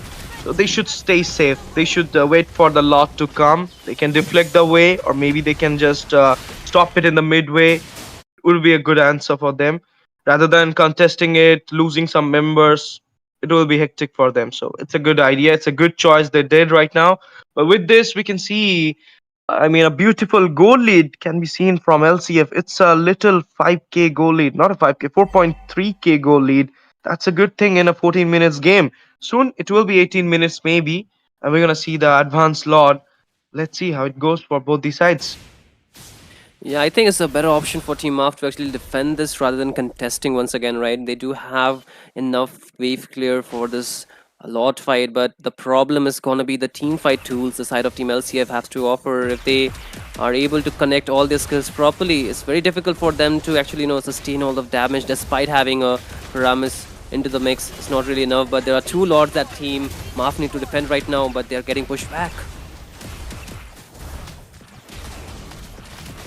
And with this, the Lord coming in, defended down easily, Inhibitor's falling down, and it will be a killing spree for the Granger. The Death Sonata connect up, Suyu diving into the base, and in the meantime, Immortality popped up for the Caramilla Rhapsody, once again coming up for the Gatotkacha, minions marching down into the base, and look at that, a Sky Piercer walked beautifully onto the Batang, mega kill for the Granger, and Suyu diving into the Duba will be taken down. Double kill for the Stuck TZ. 4-man down. Only Faram is being there right now. Minions will not be enough. Triple kill for the Granger. Recall spamming already started. Eternal Guardian standing like a hero in the base. Only one man being there. Faram is respawn back and will be managed to take down the Suyu. But a godlike Stuck TZ will be claiming onto himself. Base being open. LCF reigning the terror again. But this time it will be a 2-1 onto Maaf Sports. Absolutely, they get back the point that they lost in the last game, and man, oh man, that was something from the side of Team LCF. Their confidence really spoke for this game, isn't it, Peachy? Definitely, what a game that they have shown. So far into the round number 3, I will dub this game as the most fun. So, yep, Granger got the farm. Granger got that space to farm. Wasn't expecting. Yep, as I mentioned, the Hanabi. This is why the Hanabi may or may not work in ranked matches. Yes, if you're the kind of a solo player, you do kind of want to pick up something where there's enemy having a lot of CC. That in that situation that may work, but here in the tournament, you're just gonna get buzzed down no matter what. Look at Sarar Moon, look at the Starkeezy, who just picked up a Sky Piercer already, and he was on a right track almost to the full stats. Definitely, and I think Ash would agree with me when I say, Ash Stark TZ definitely has the best game of all three in this match, right, Ash? You can say, I mean, the best game for kills or best game. I think the best game was number one. If they would have lost that game, third game wouldn't have been here. So it's like Mhm. the maniac was an important thing at the position as well. So I mean, on the kill basis, on the game basis, if you wanna see, I mean, he was getting the kills. He was doing magnificently good in this match. So yes, it's a best game for him. But on a count of 3 games, I will say first game was a needed win for LCF, so that they could have won the series with a 2-1. So it's like it's kind of, I mean, 50-50. Mhm. While we are so overzealous with our performance, I think we are running out of time out here, isn't it, Vici? Yeah, we are supposed to get hyped for the game number 2 as well, which is supposed to start very, very soon. But what a game series number 1. 2-1, Maaf had to take away the L and move away. But the next match, though, is definitely going to be insane. So don't forget to come back in just few minutes. We'll just get the players ready as well as the casters who's going to be the voices of the match. But don't forget, guys, the giveaway is on. That means if you type in hashtag Mythic Showdown, Mythic M being capital and Showdown S being capital, you are eligible for the giveaway. 3 winners will be there every single stream. I am curious to know though who's going to win it all. Maybe there could be multiple winners, same names coming up as well. So that let's see after the tournament. This was game number 1. Do stay tuned for game number 2 and we'll be right back. ये तारा इनको बहुत ज्यादा दिक्कत देने वाला है। थोड़ा सा फिर से यहाँ पर लौट आएंगे, अंदर जाएंगे परफेक्ट।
वाला है, थोड़ा सा फिर से यहाँ पर लौट आएंगे, अंदर जाएंगे पॉपर।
देने वाला है, थोड़ा सा फिर से यहाँ पर लौट आएंगे, अंदर जाएंगे perfect.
Welcome back everyone to the Mythic Showdown Swiss stages brought to you by Indian Gaming Corp. So we are back with the second match. This time it will be Team Tartarus taking on Team Armageddon Esports. So we did see LCF and Maaf clash against each other, and Maaf came up with almost came up with the upset, but didn't happen. This time, I'll be your host, Itami. Joining me will be Ray, and on to my left, I guess, who are you? Please introduce yourself. PT coming live from the Mythic Showdown season number 1. And I'm reporting you that it's going to be a match between Team Tartarus versus Armageddon Esports. Yeah, that is going to be PG. Ray, go ahead. Oh my god, now I feel a little lame because I don't have any banger intro. But of course, ladies and gentlemen, just like Tami mentioned, this is going to be a banger match, of course, because this is Armageddon versus Tartarus. Basically, the teams that have remained undefeated. The last two teams that have remained undefeated. Maaf has already faced their first loss in the Swiss. Let's see which ones it's going to be tonight. All eyes on Armageddon, as Tartarus is basically the strongest one. Definitely. They are the underdogs, but hopefully they are not the underground because, they have earned their spot onto the Mythic leaderboards. So hopefully they will be coming up with a tough competition against Tartarus. Like you already said, they are one of the top teams, but still Armageddon has been one of the teams who have been coming onto the highlights as as a competitor, actually. So, there is going to be a lot of strategies as well as the gameplays coming up. And the main thing is, yesterday also we discussed it. Once again, I'm bringing it up, the patch notes that recently dropped in. Lot of adjustments have been made up. So, it has completely shaken up the meta. There's definitely not just like one or two heroes getting buffed and nerfed. That's like plethora of heroes being off and on. But again, Roger back into the meta. I want to see a game coming in for either of these teams. But the bans are moving in quite fast. You're talking about how the Kalia as well as the Badang for the side of Team Tartarus been a very valuable pick as well as a very valuable ban. Course, and also the recent patch notes, one thing is for sure is that Rafaela, I feel like she should definitely be a permanent ban, but considering that top teams usually like to go for a different kind of strategies altogether, there's a high chance we might just see the Rafaela being opened out for herself. Yes, I'm also looking forward to that Roger pick, especially considering I know a lot of junglers absolutely love the Roger, so looking forward to that as well. So far, the Fanny and the Badang ban. Yeah, and Roger, like you said, people like the Roger jungle as well, but it's the Roger gold lane too. So he has been a flex pick onto the tournament as well as onto the rank scene after the buffs he got. So it is kind of obvious that why Roger got buffed. I would go with the marketing thing. That is because he is going to be receiving a skin very soon with Ixia as well as Xbox. A series is coming up. But anyways, coming back to the draft, the Fanny has been banned out, a respect ban, let's say, for Tartarus. We do know how good Joseph is with the Fanny, and it is quite understandable because Tartarus, Joseph is one of the junglers that even if he is on a dicey kind of a position, like even if the opponent team, they come up with a Kufra or something, he still kind of figures it out how to deal against a crowd control CC like the Kufra. The Kufra could be quite possible. So Tartarus, if they were planning out the Fanny, they would have banned it out. But in this case, Fanny is not available. Okay. Interestingly enough, I want to see something of a Phobius getting banned or maybe the Uranus. As much as I remember, Paul may or may not pick up the Uranus. Coming in from the side of Team Armageddon Esports. So far into the Mythic Showdown season number 1, the Armageddon Esports have been very consistent and very updated with the meta as well. So this time around, it's going to be something of a different lineup, and I really want to see the energy being matched by Tartarus as well. Of course, and just as I speak, immediately we're seeing Oh, it's gonna get banned Speak out. of the So devil. I think you were right. They were definitely expecting the Barang to be coming over here. But other than that, of course, the Baksha ban. And I was absolutely right about the fact that they're gonna leave out the Vela for both of the sides, which is going to be crucial, especially for a team that would most likely pick up the Granger, because once the snowball starts, even if he gets taken down, he's just gonna respawn back.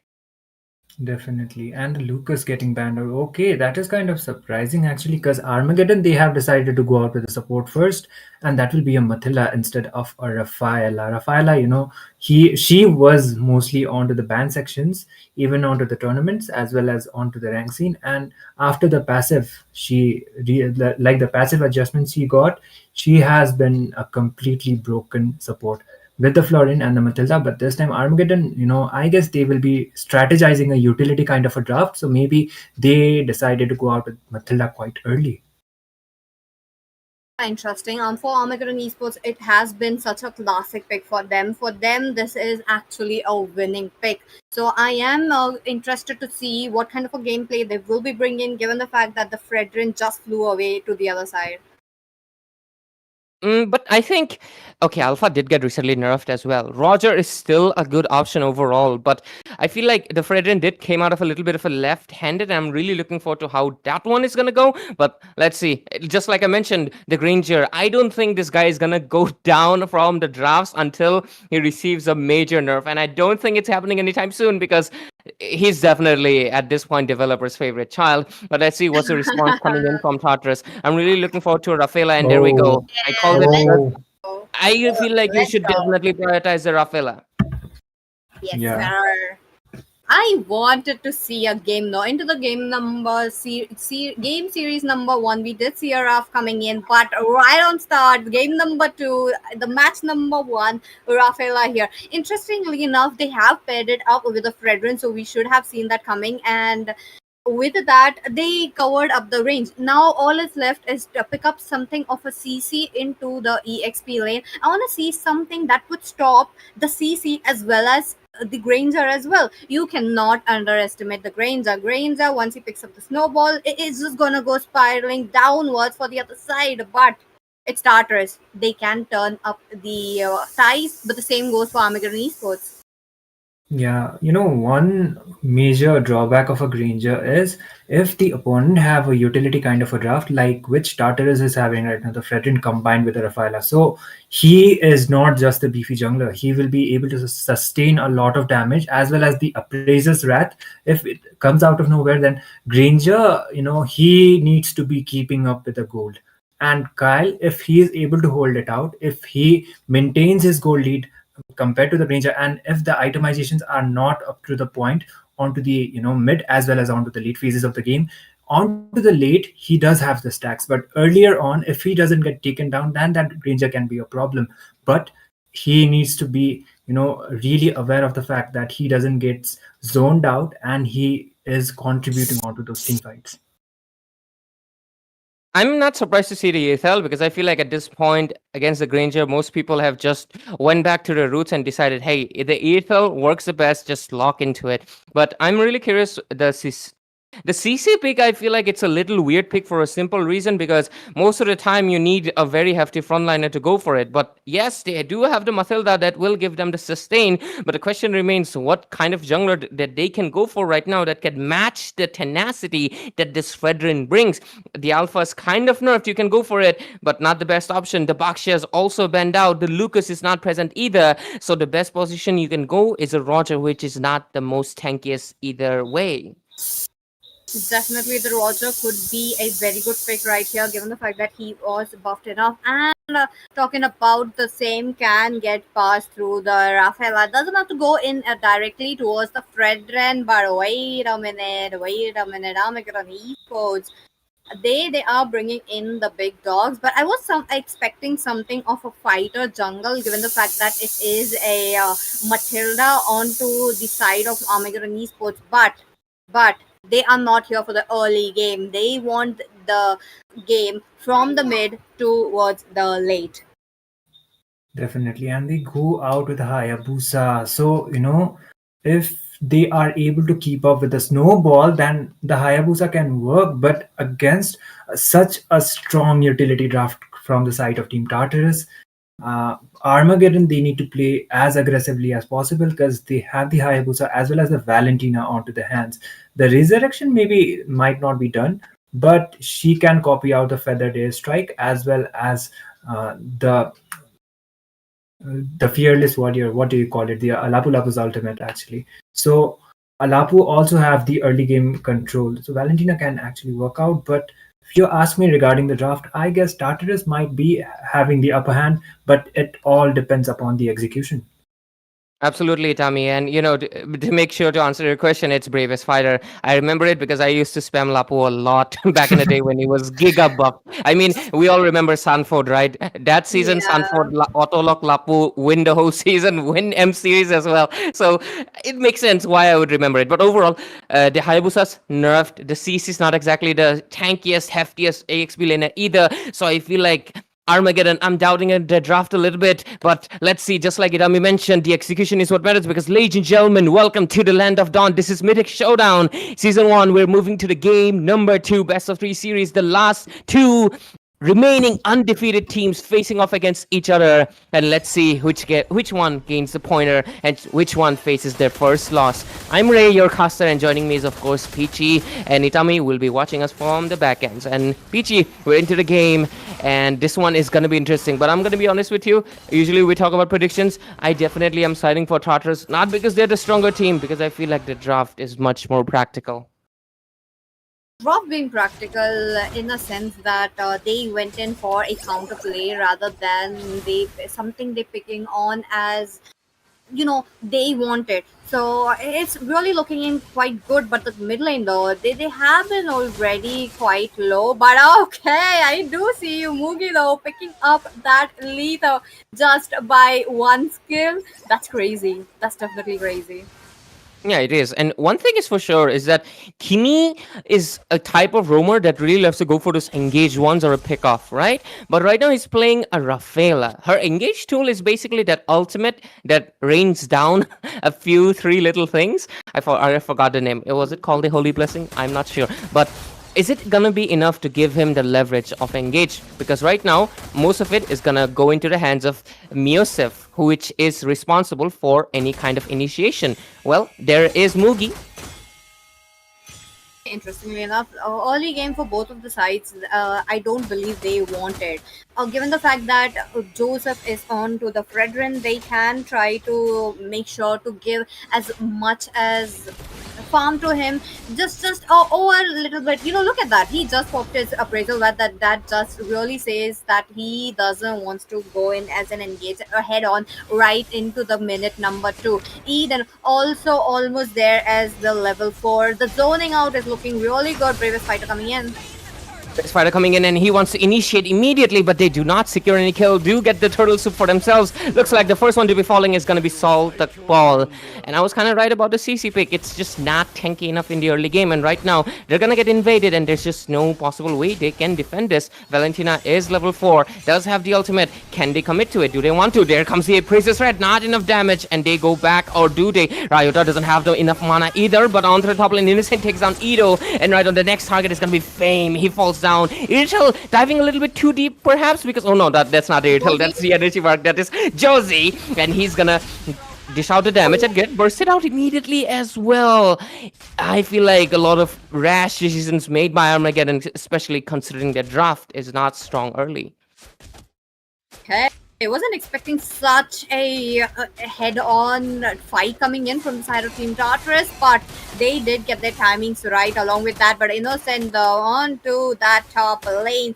Kimi did come at the right moment, but I feel like it's kind of late though. It's kind of late. It's okay. They have the snowball into their hands. They have the mobility as well. Mugi on to the other hand, quite a early rotation along with it though, but oh. There we go. An engage coming in. Ido immediately gets shutted down, and Mugi secures a kill as well. That's the issue with not having a proper frontliner. You just don't have any engage tools. There comes the Princess Red. Not enough damage to burst out just yet. They survive for a while, but the score sits at 0-6. But looks like they're still hungry for a few more kills. There comes the feathered airstrike, dishing out the damage, but Mathilda being the saving grace, saving them for a few more seconds. Matilda has always been there. Now that they have paired it up with a flicker, they are going to have something on the other to actually save them up.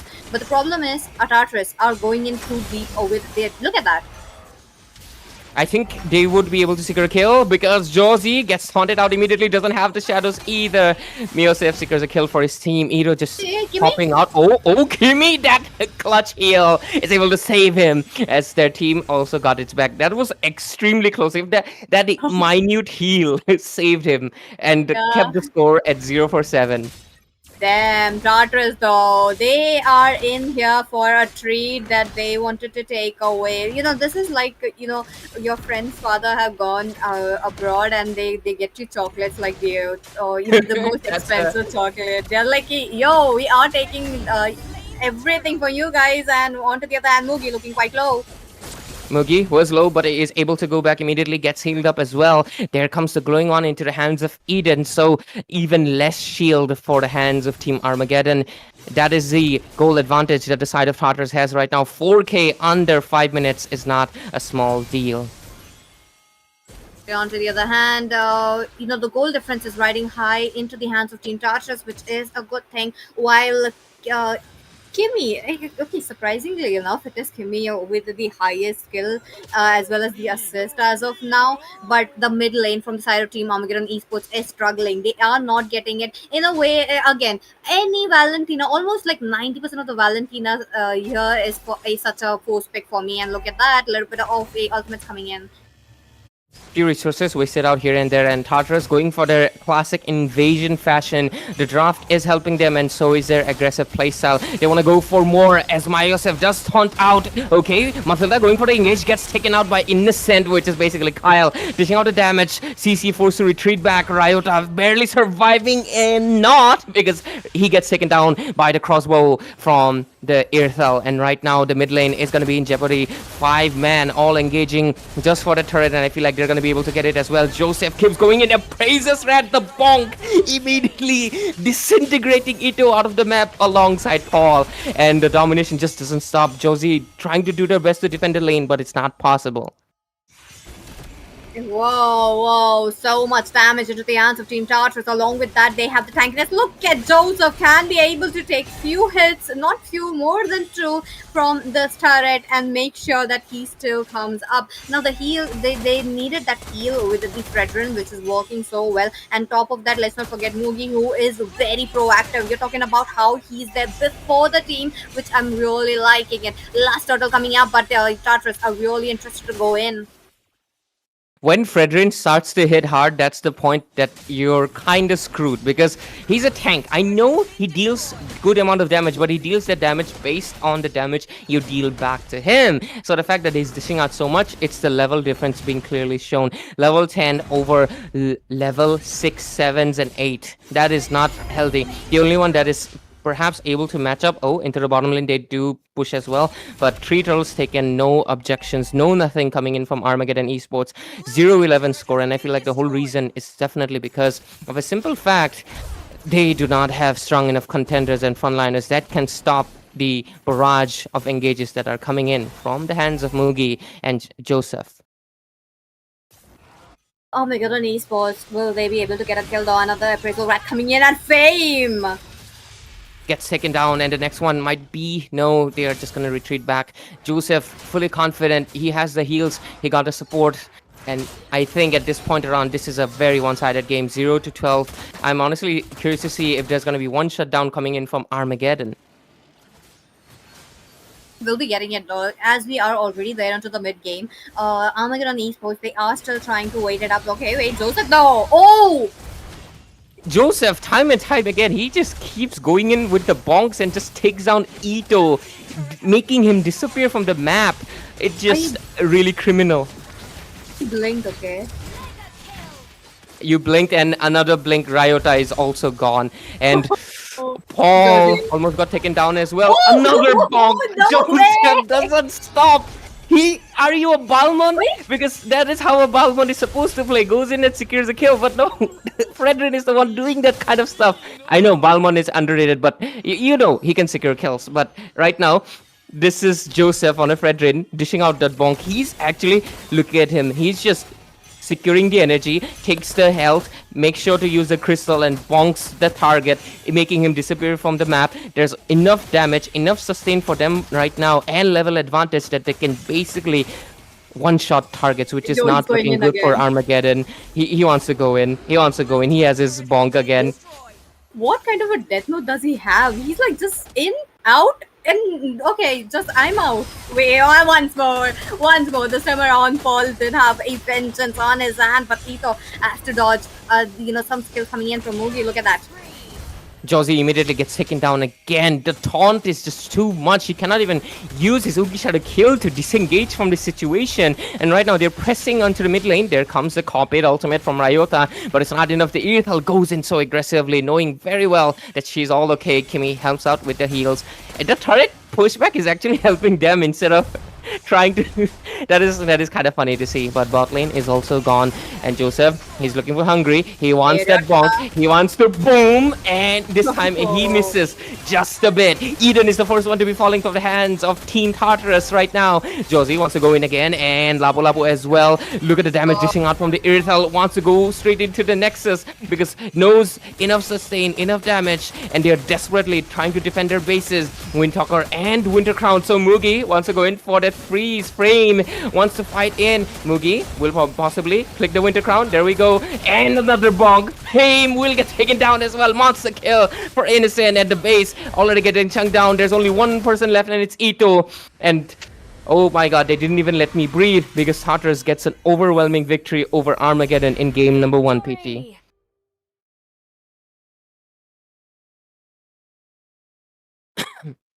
I was just blinking. I am not kidding. I'm like, eyes closed. I'm just open. Oh, one's dead. Oh, another's dead. And hello, Itami. Welcome back. Yep, You're muted. It's okay, Itami. I should be audible now. So yeah, I am audible. So what I was supposed to say, Tartarus with the absolute domination, like we kind of expected, but still, I was expecting Armageddon to fight back, but unfortunately for this game, it didn't happen, and it was an absolute massacre. Let's say they didn't even give Team Armageddon the chance to actually breathe, and those Abrasius Wrath plays. Oh my goodness, this guy onto the Fredrin, he is an absolute menace. So what AE needs to do right now, that will be one of the main questions. So I do think it's not the draft that is actually the problem. That is the execution, most probably.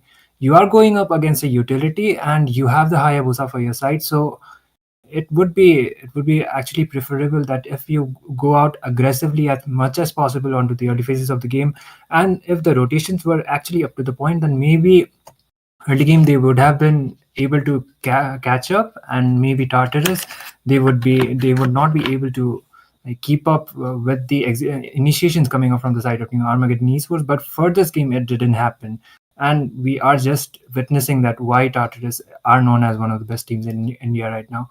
They are just keeping up to their names, let's say. And on to the game number 2, what Armageddon is going to be pulling up with. Maybe they have some kind of pocket picks, maybe they have some kind of strategies, we don't know. So we will be proceeding on to the game number 2 really soon. So Ray, give me your thoughts regarding this game. I mean, I basically criticized the draft immediately into the game number 1, right?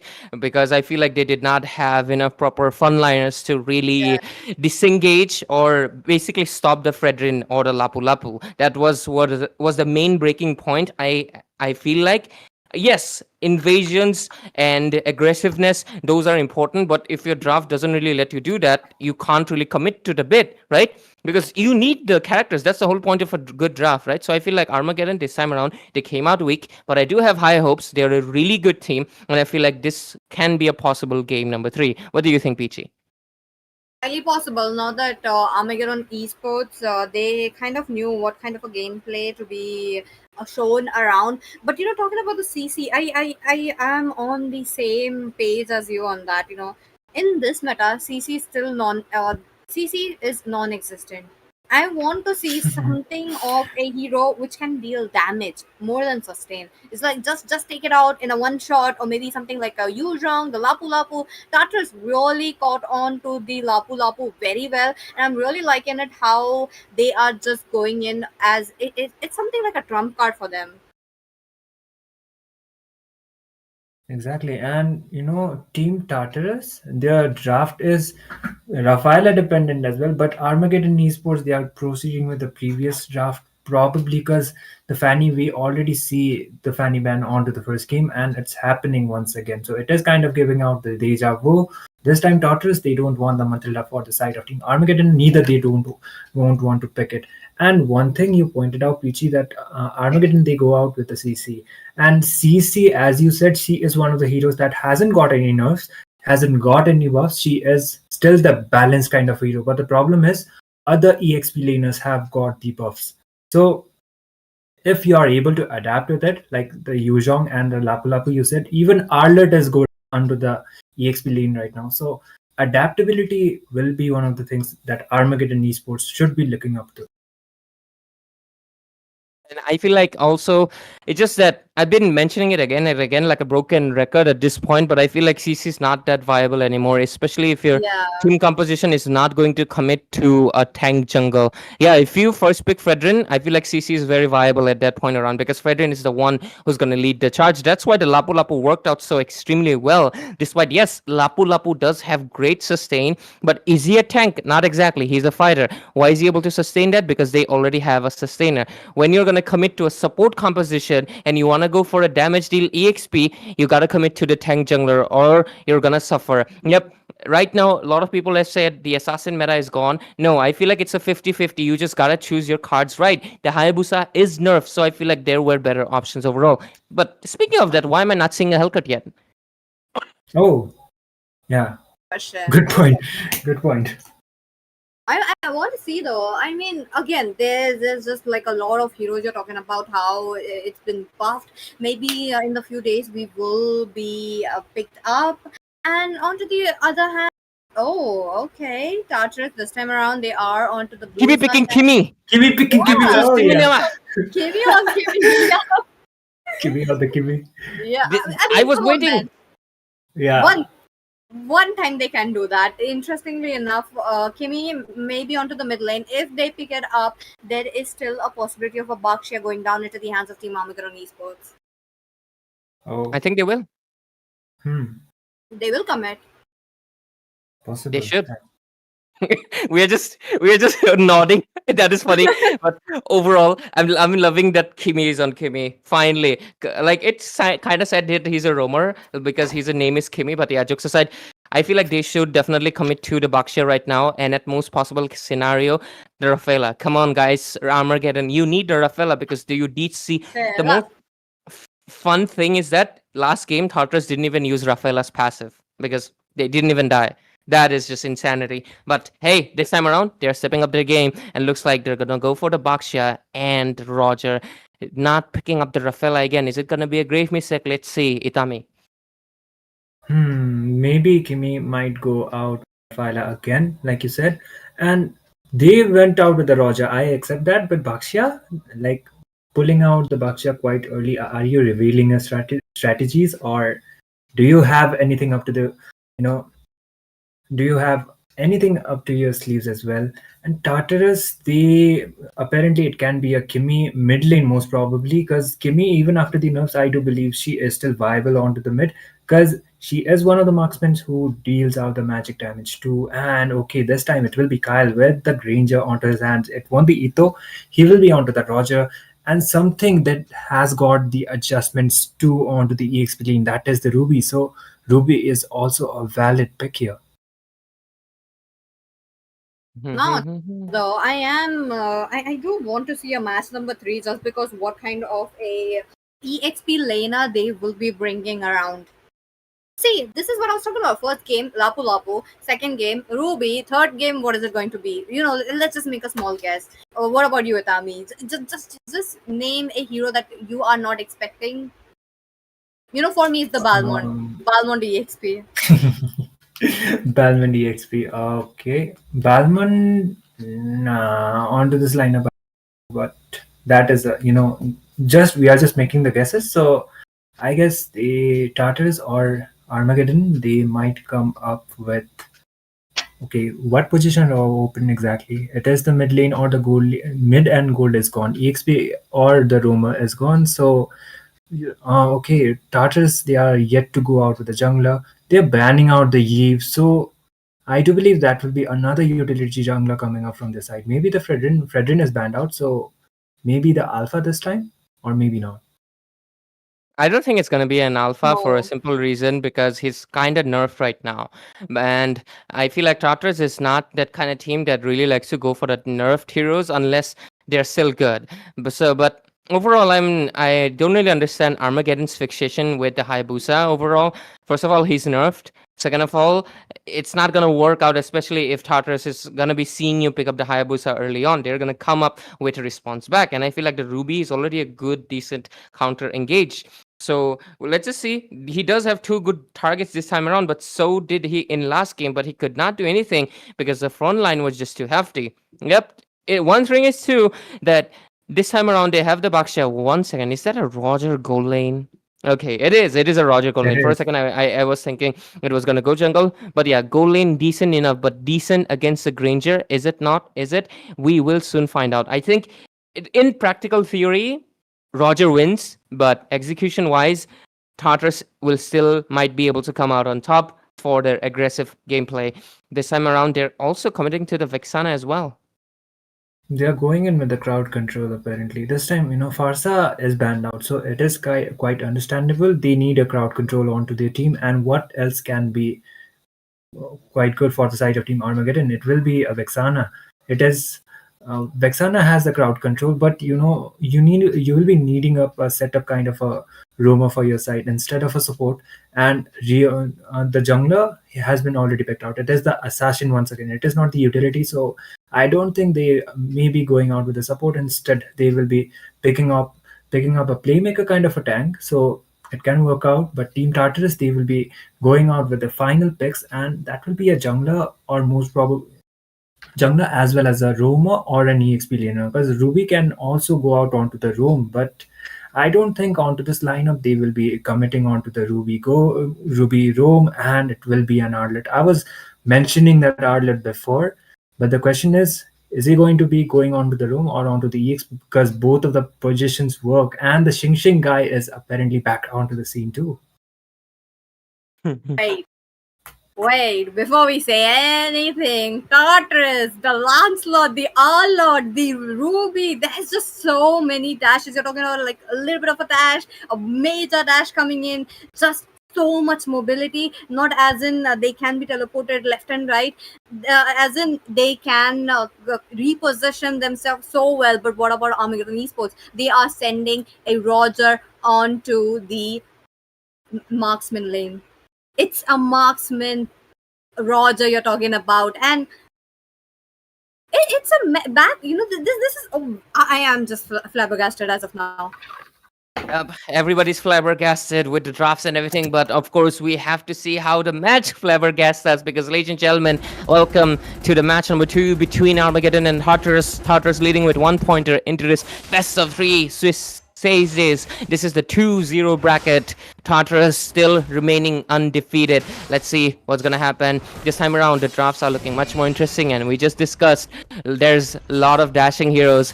Paul carries the whole responsibility, the whole world like Kefale, the world-bearing titan. But yeah, jokes aside, let's see how good it works out this time around. And of course, intercasting desk, it's myself, Ray, and joining me is Peachy.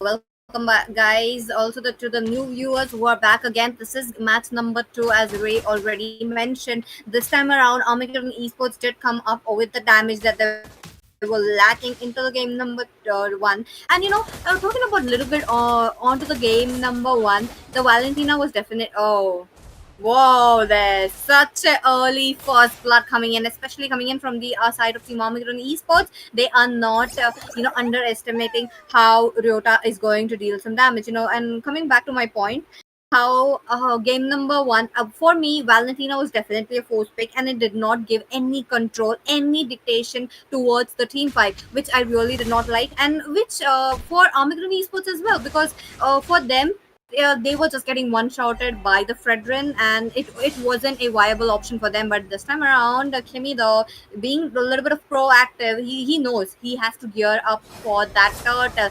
They are very well aware who is where is who, just trying to get it on. Mugi onto the other side. Okay, he is 27. I just saw that in the comments.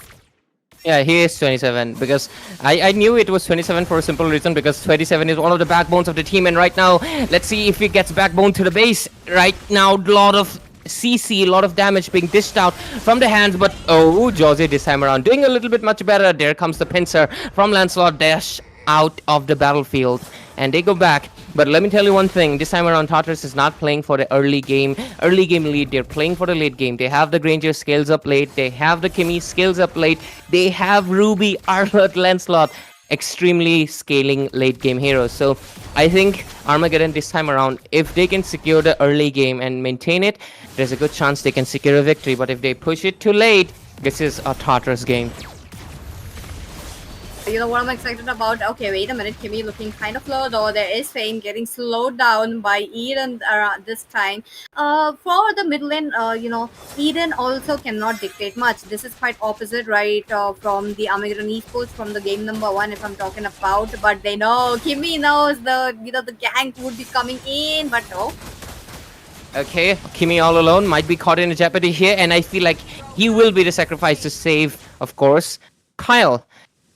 Who is innocent in that scene, right? He did not do anything, but overall, oh, Lancelot comes in with a Xing Xing. Main target is Rio Tao. This is all the damage. There comes the Eternal Guard as well, but not enough damage. The Lancelot needs to scale up, and at this point, they don't have it. Mugi commits a little bit too deep and gets taken down. Armageddon this time around, just like I said, they have their early game, and they are utilizing it really well.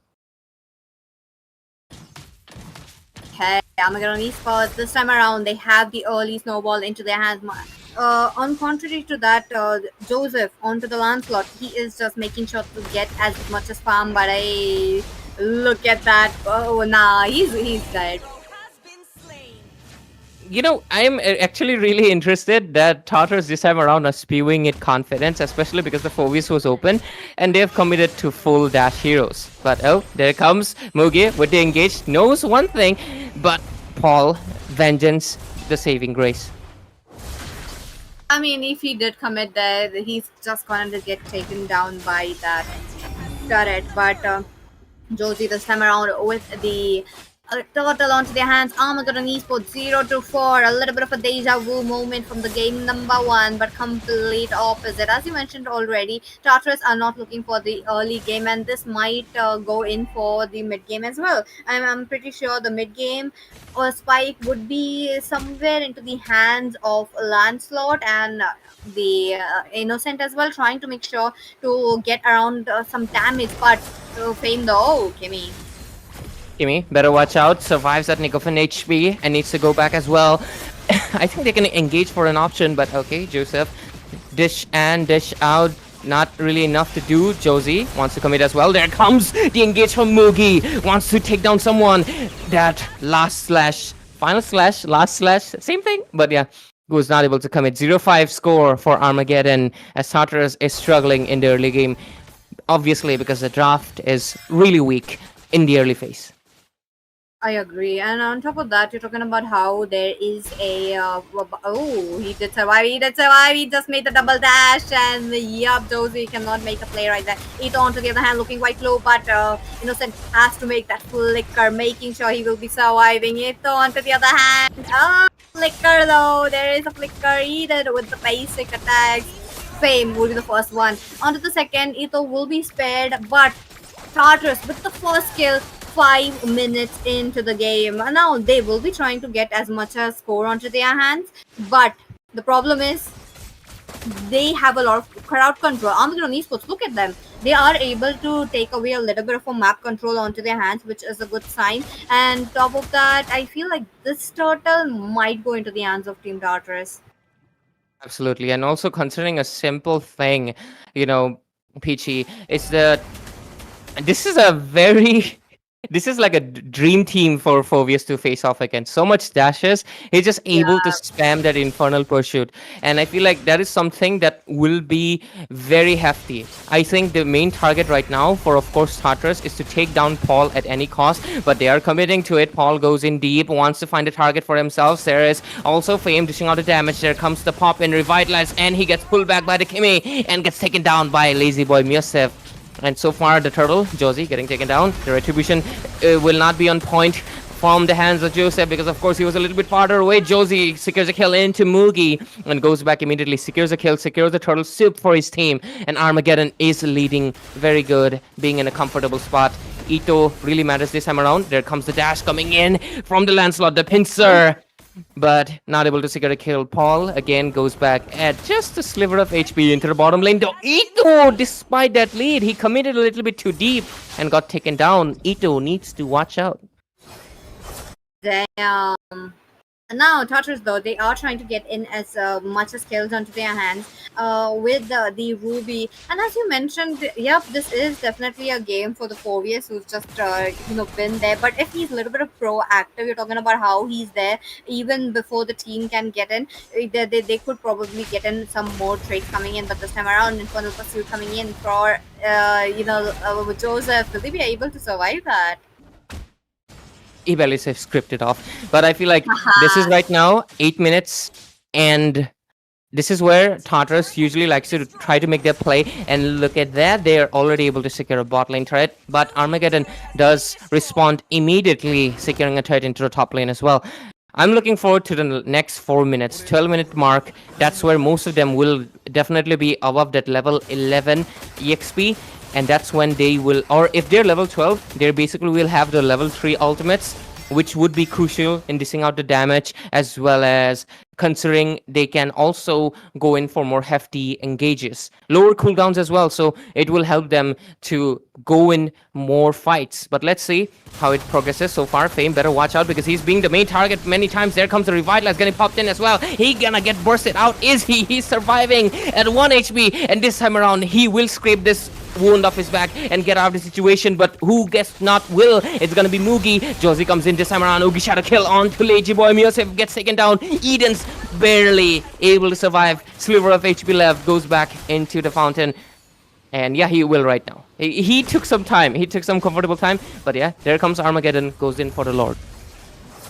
Game for the Lancelot, as we are talking about, Armageddon Esports fixated on taking the win onto their hands, takes away the Lord. Now, it's interesting to see how Armageddon Esports are trying to go in for the map control as well with the neutral objectives such as the turrets for them, but it's a little slow for them. It's not as fast as Tartarus, because for the side of Team Tartarus, they are able to collapse it quite quickly rather than Armageddon Esports. Now, if you have to rank it down, as I already mentioned, Tartarus first, Armageddon Esports. Lot advantage going down into the hands of Team Armageddon Esports, and I really love that, okay? How Joseph will be getting his purple buff no matter what. He's a Lancelot. He needs that. Come on, guys. And that is how you should protect your jungler while he's just coming in. 5 members all together. But this time around, yep, orange buff already going down. The members are trying to collapse down the bottom lane as much as possible while the Lord at the top lane. And now, Josie, though, he needs to find an opening. Absolutely. But I feel like what's really crucial here right now, okay, Josie wants to commit into the top lane. I feel like that was a little bit too bad because he's gonna get shutted down. An early commitment will always make you fall early as well. Right now, the next target might just be Paul. He gets pushed into the turret with a final slash, but guess what? Ito is online. The Wolf Boy, Hausil, and takes the kill for his team. He needs to go back as well. The next gonna be Mugi. 3 people fall down, and it's not looking good for Tartarus as they're gonna be forcing back to the base. They do have their inhibitors alive and well, so maybe they can just buy enough time. 3 members already down from the side of Team Tartarus, just for 1. Now, Josie, though, I feel like I kind of jinxed that, given the fact that I did mention how I wanted him to get that window of opportunity, but in turn he just got it.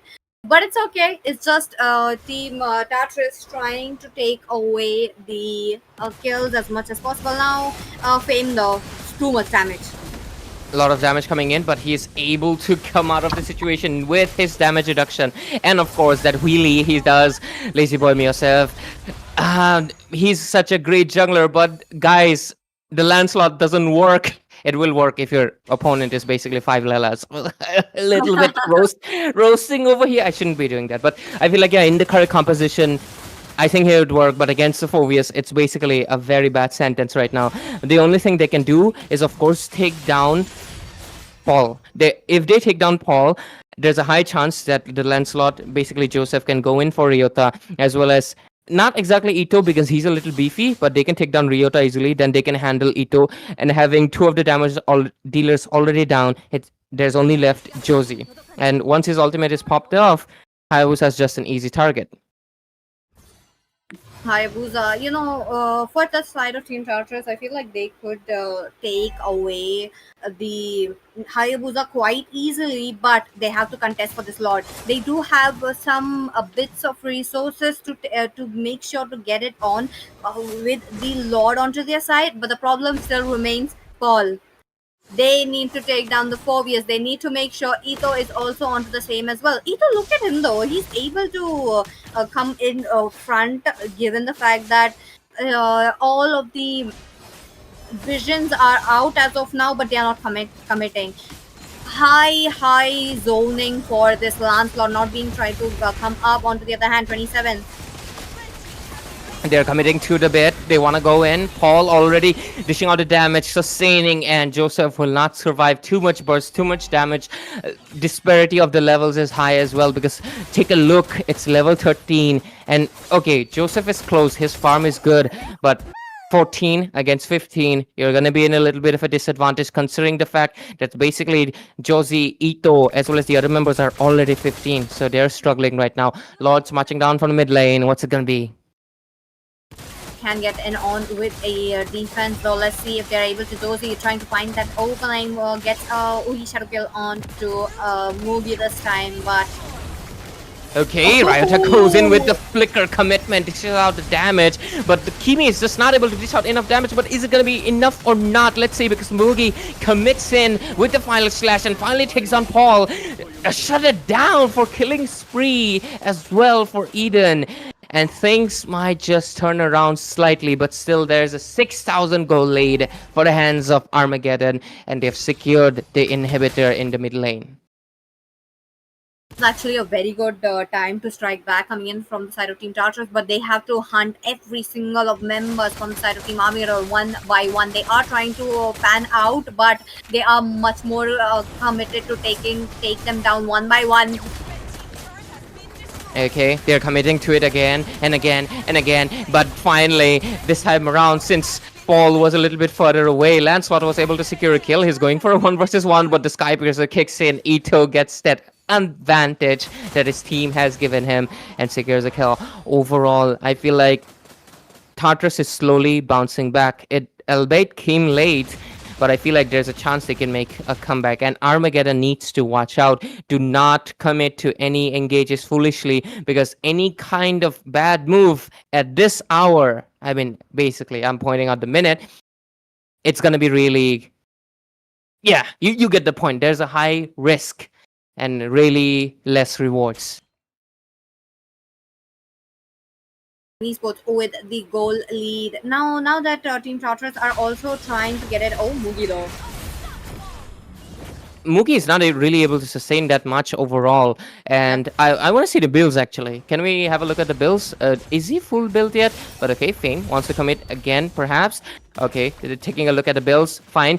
But overall, there is Fame dishing out a lot of damage, but Ito gets taken down. That is not a good thing, but one good thing is they're able to take down Joseph again and again, making sure that Ryota is in a comfortable spot because there's no backline divers. Fame wants to commit to it, and so does Paul.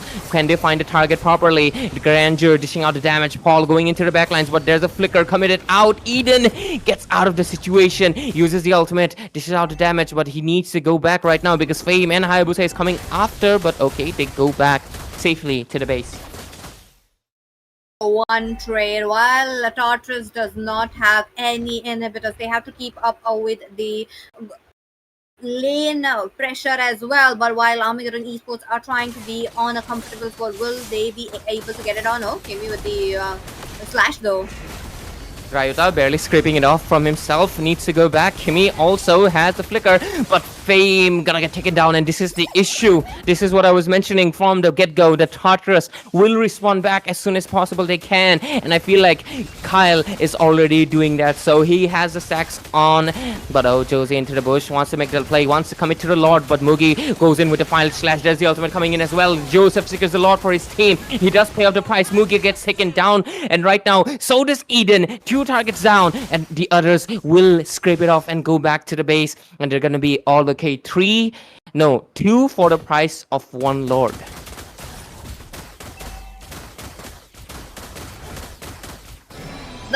Just double and in the favor of Team Armageddon Esports. Look at them. They did get the Lord onto their hand. The Lord advantage is there. But the problem is Ito as well as Josie have enough damage as well as Paul to get on with the Lord before it could reach towards the inhibitors. Now, the tier 2 turrets are still standing on. That could have been taken down. While I really like how Josie is quite aware of that. So he's just making sure. But Fame though just catches Joseph as of now. But they are not going in for the chase.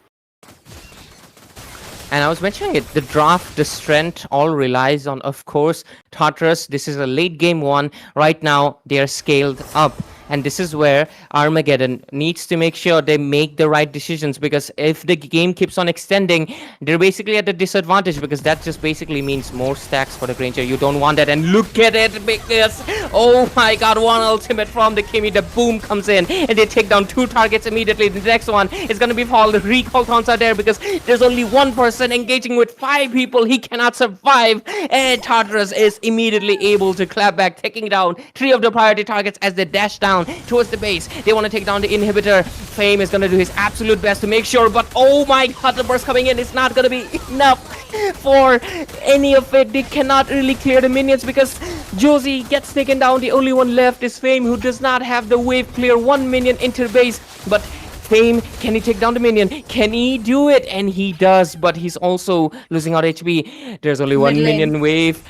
No 1 minion way. wave coming in. Fame, there's no one that can respond. Ryota does come in at the nick of time, and they're able to come back. Flicker, face mate left and right. And Tartarus will have to forcefully go back as Armageddon is able to buy out a little bit more time into this game and not fall down easily. What a save coming in from the side of Team Armageddon Esports. Look at them. They want to fight it back. Now Ito though, he cannot make anything alone, but Innocent. Oh, Kyle pops in the Wind of Nature as well. He really wants to commit to the Ryota, but he actually takes down Ito. Goes in for a 1 versus 3 and he wins it out. And right now, he's going to be able to get the triple kill as well. Kyle, the standard of gold lane, is able to get the kill. But oh, Josie over here wants to take down Innocent, but he gets out of the spot at the nick of time, at proper spot, but there's only 1 guy left. Okay, Fame is gonna respawn in 2 seconds. It's the same story again. A deja vu. Hayabusa and the Baxia defending against the wrath of Tartarus. And right now, let's see what's gonna happen. Fame taking a lot of damage. Oh, that was really great move coming in from Josie. It dodges out the final slash, but there's 1 minion, but there comes the backup minions as well. Armageddon is able to defend for a little bit longer. They need Ryota 5 seconds into the clock because there's 1 minion wave coming. Tartarus wants to commit to it. Josie doing his absolute best, but is it gonna be enough? Because it is not, as Tartarus secures a clean sweep against Armageddon. Victory! God. The pressure that Team Armageddon Esports had at the last moment, it was so much. The minions coming in back to back. They just, minions in, minions out, with the Armageddon Esports falling down. Minions in, minions out, Armageddon Esports. The cycle was just in and Itami. Are you there with us?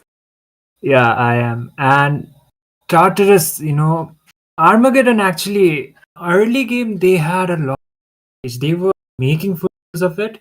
But unfortunately, as much as the game progressed, Kyle, he didn't fall off even once. That was the problem, I guess. And they were not able to mark him.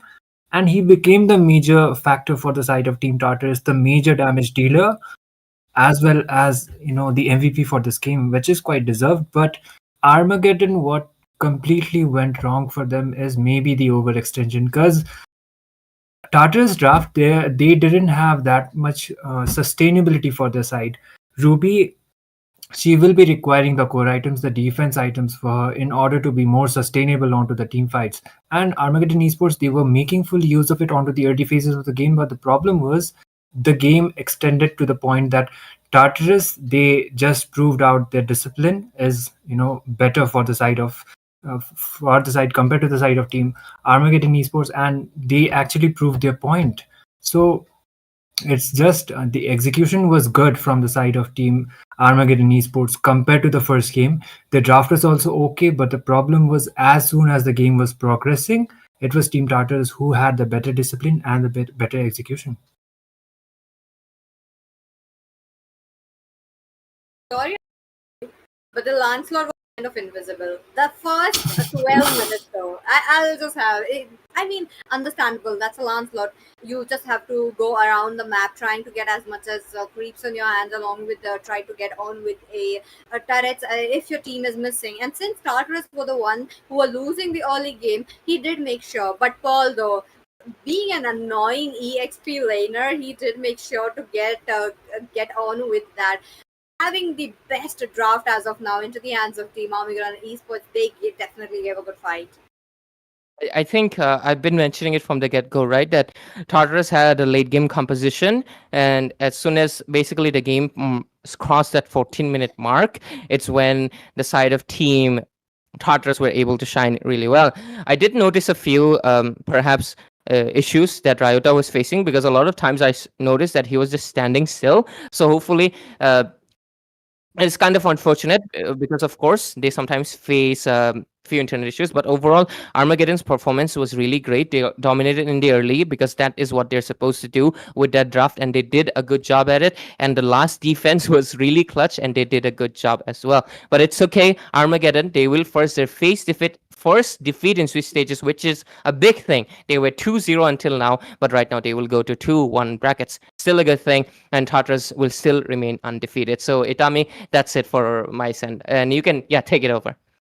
Yeah, as Ray said already, that Tartarus, Tartarus are also consistent, but the fact that Armageddon, they have been really well in the Swiss rounds is also one of the things that will be quite commendable for the side. So I do hope Armageddon Esports, they will be coming back stronger onto the next rounds. But for now, that will be it. Me as well as Peachy and Ray will be signing off. But before I go, the giveaways is still going on, and all you got to do to participate is go just type hashtag Mythic Showdown onto the live chat, and you will be randomly get selected as a winner. So who knows, if you are on good luck, you might get selected and you might win the giveaway. But till then, we are signing off. So good night everybody, take care and stay safe. Bye-bye. ये तारा इनको बहुत ज्यादा दिक्कत देने वाला है। थोड़ा सा फिर से यहाँ पर लौट आएंगे, अंदर जाएंगे, परफेक्ट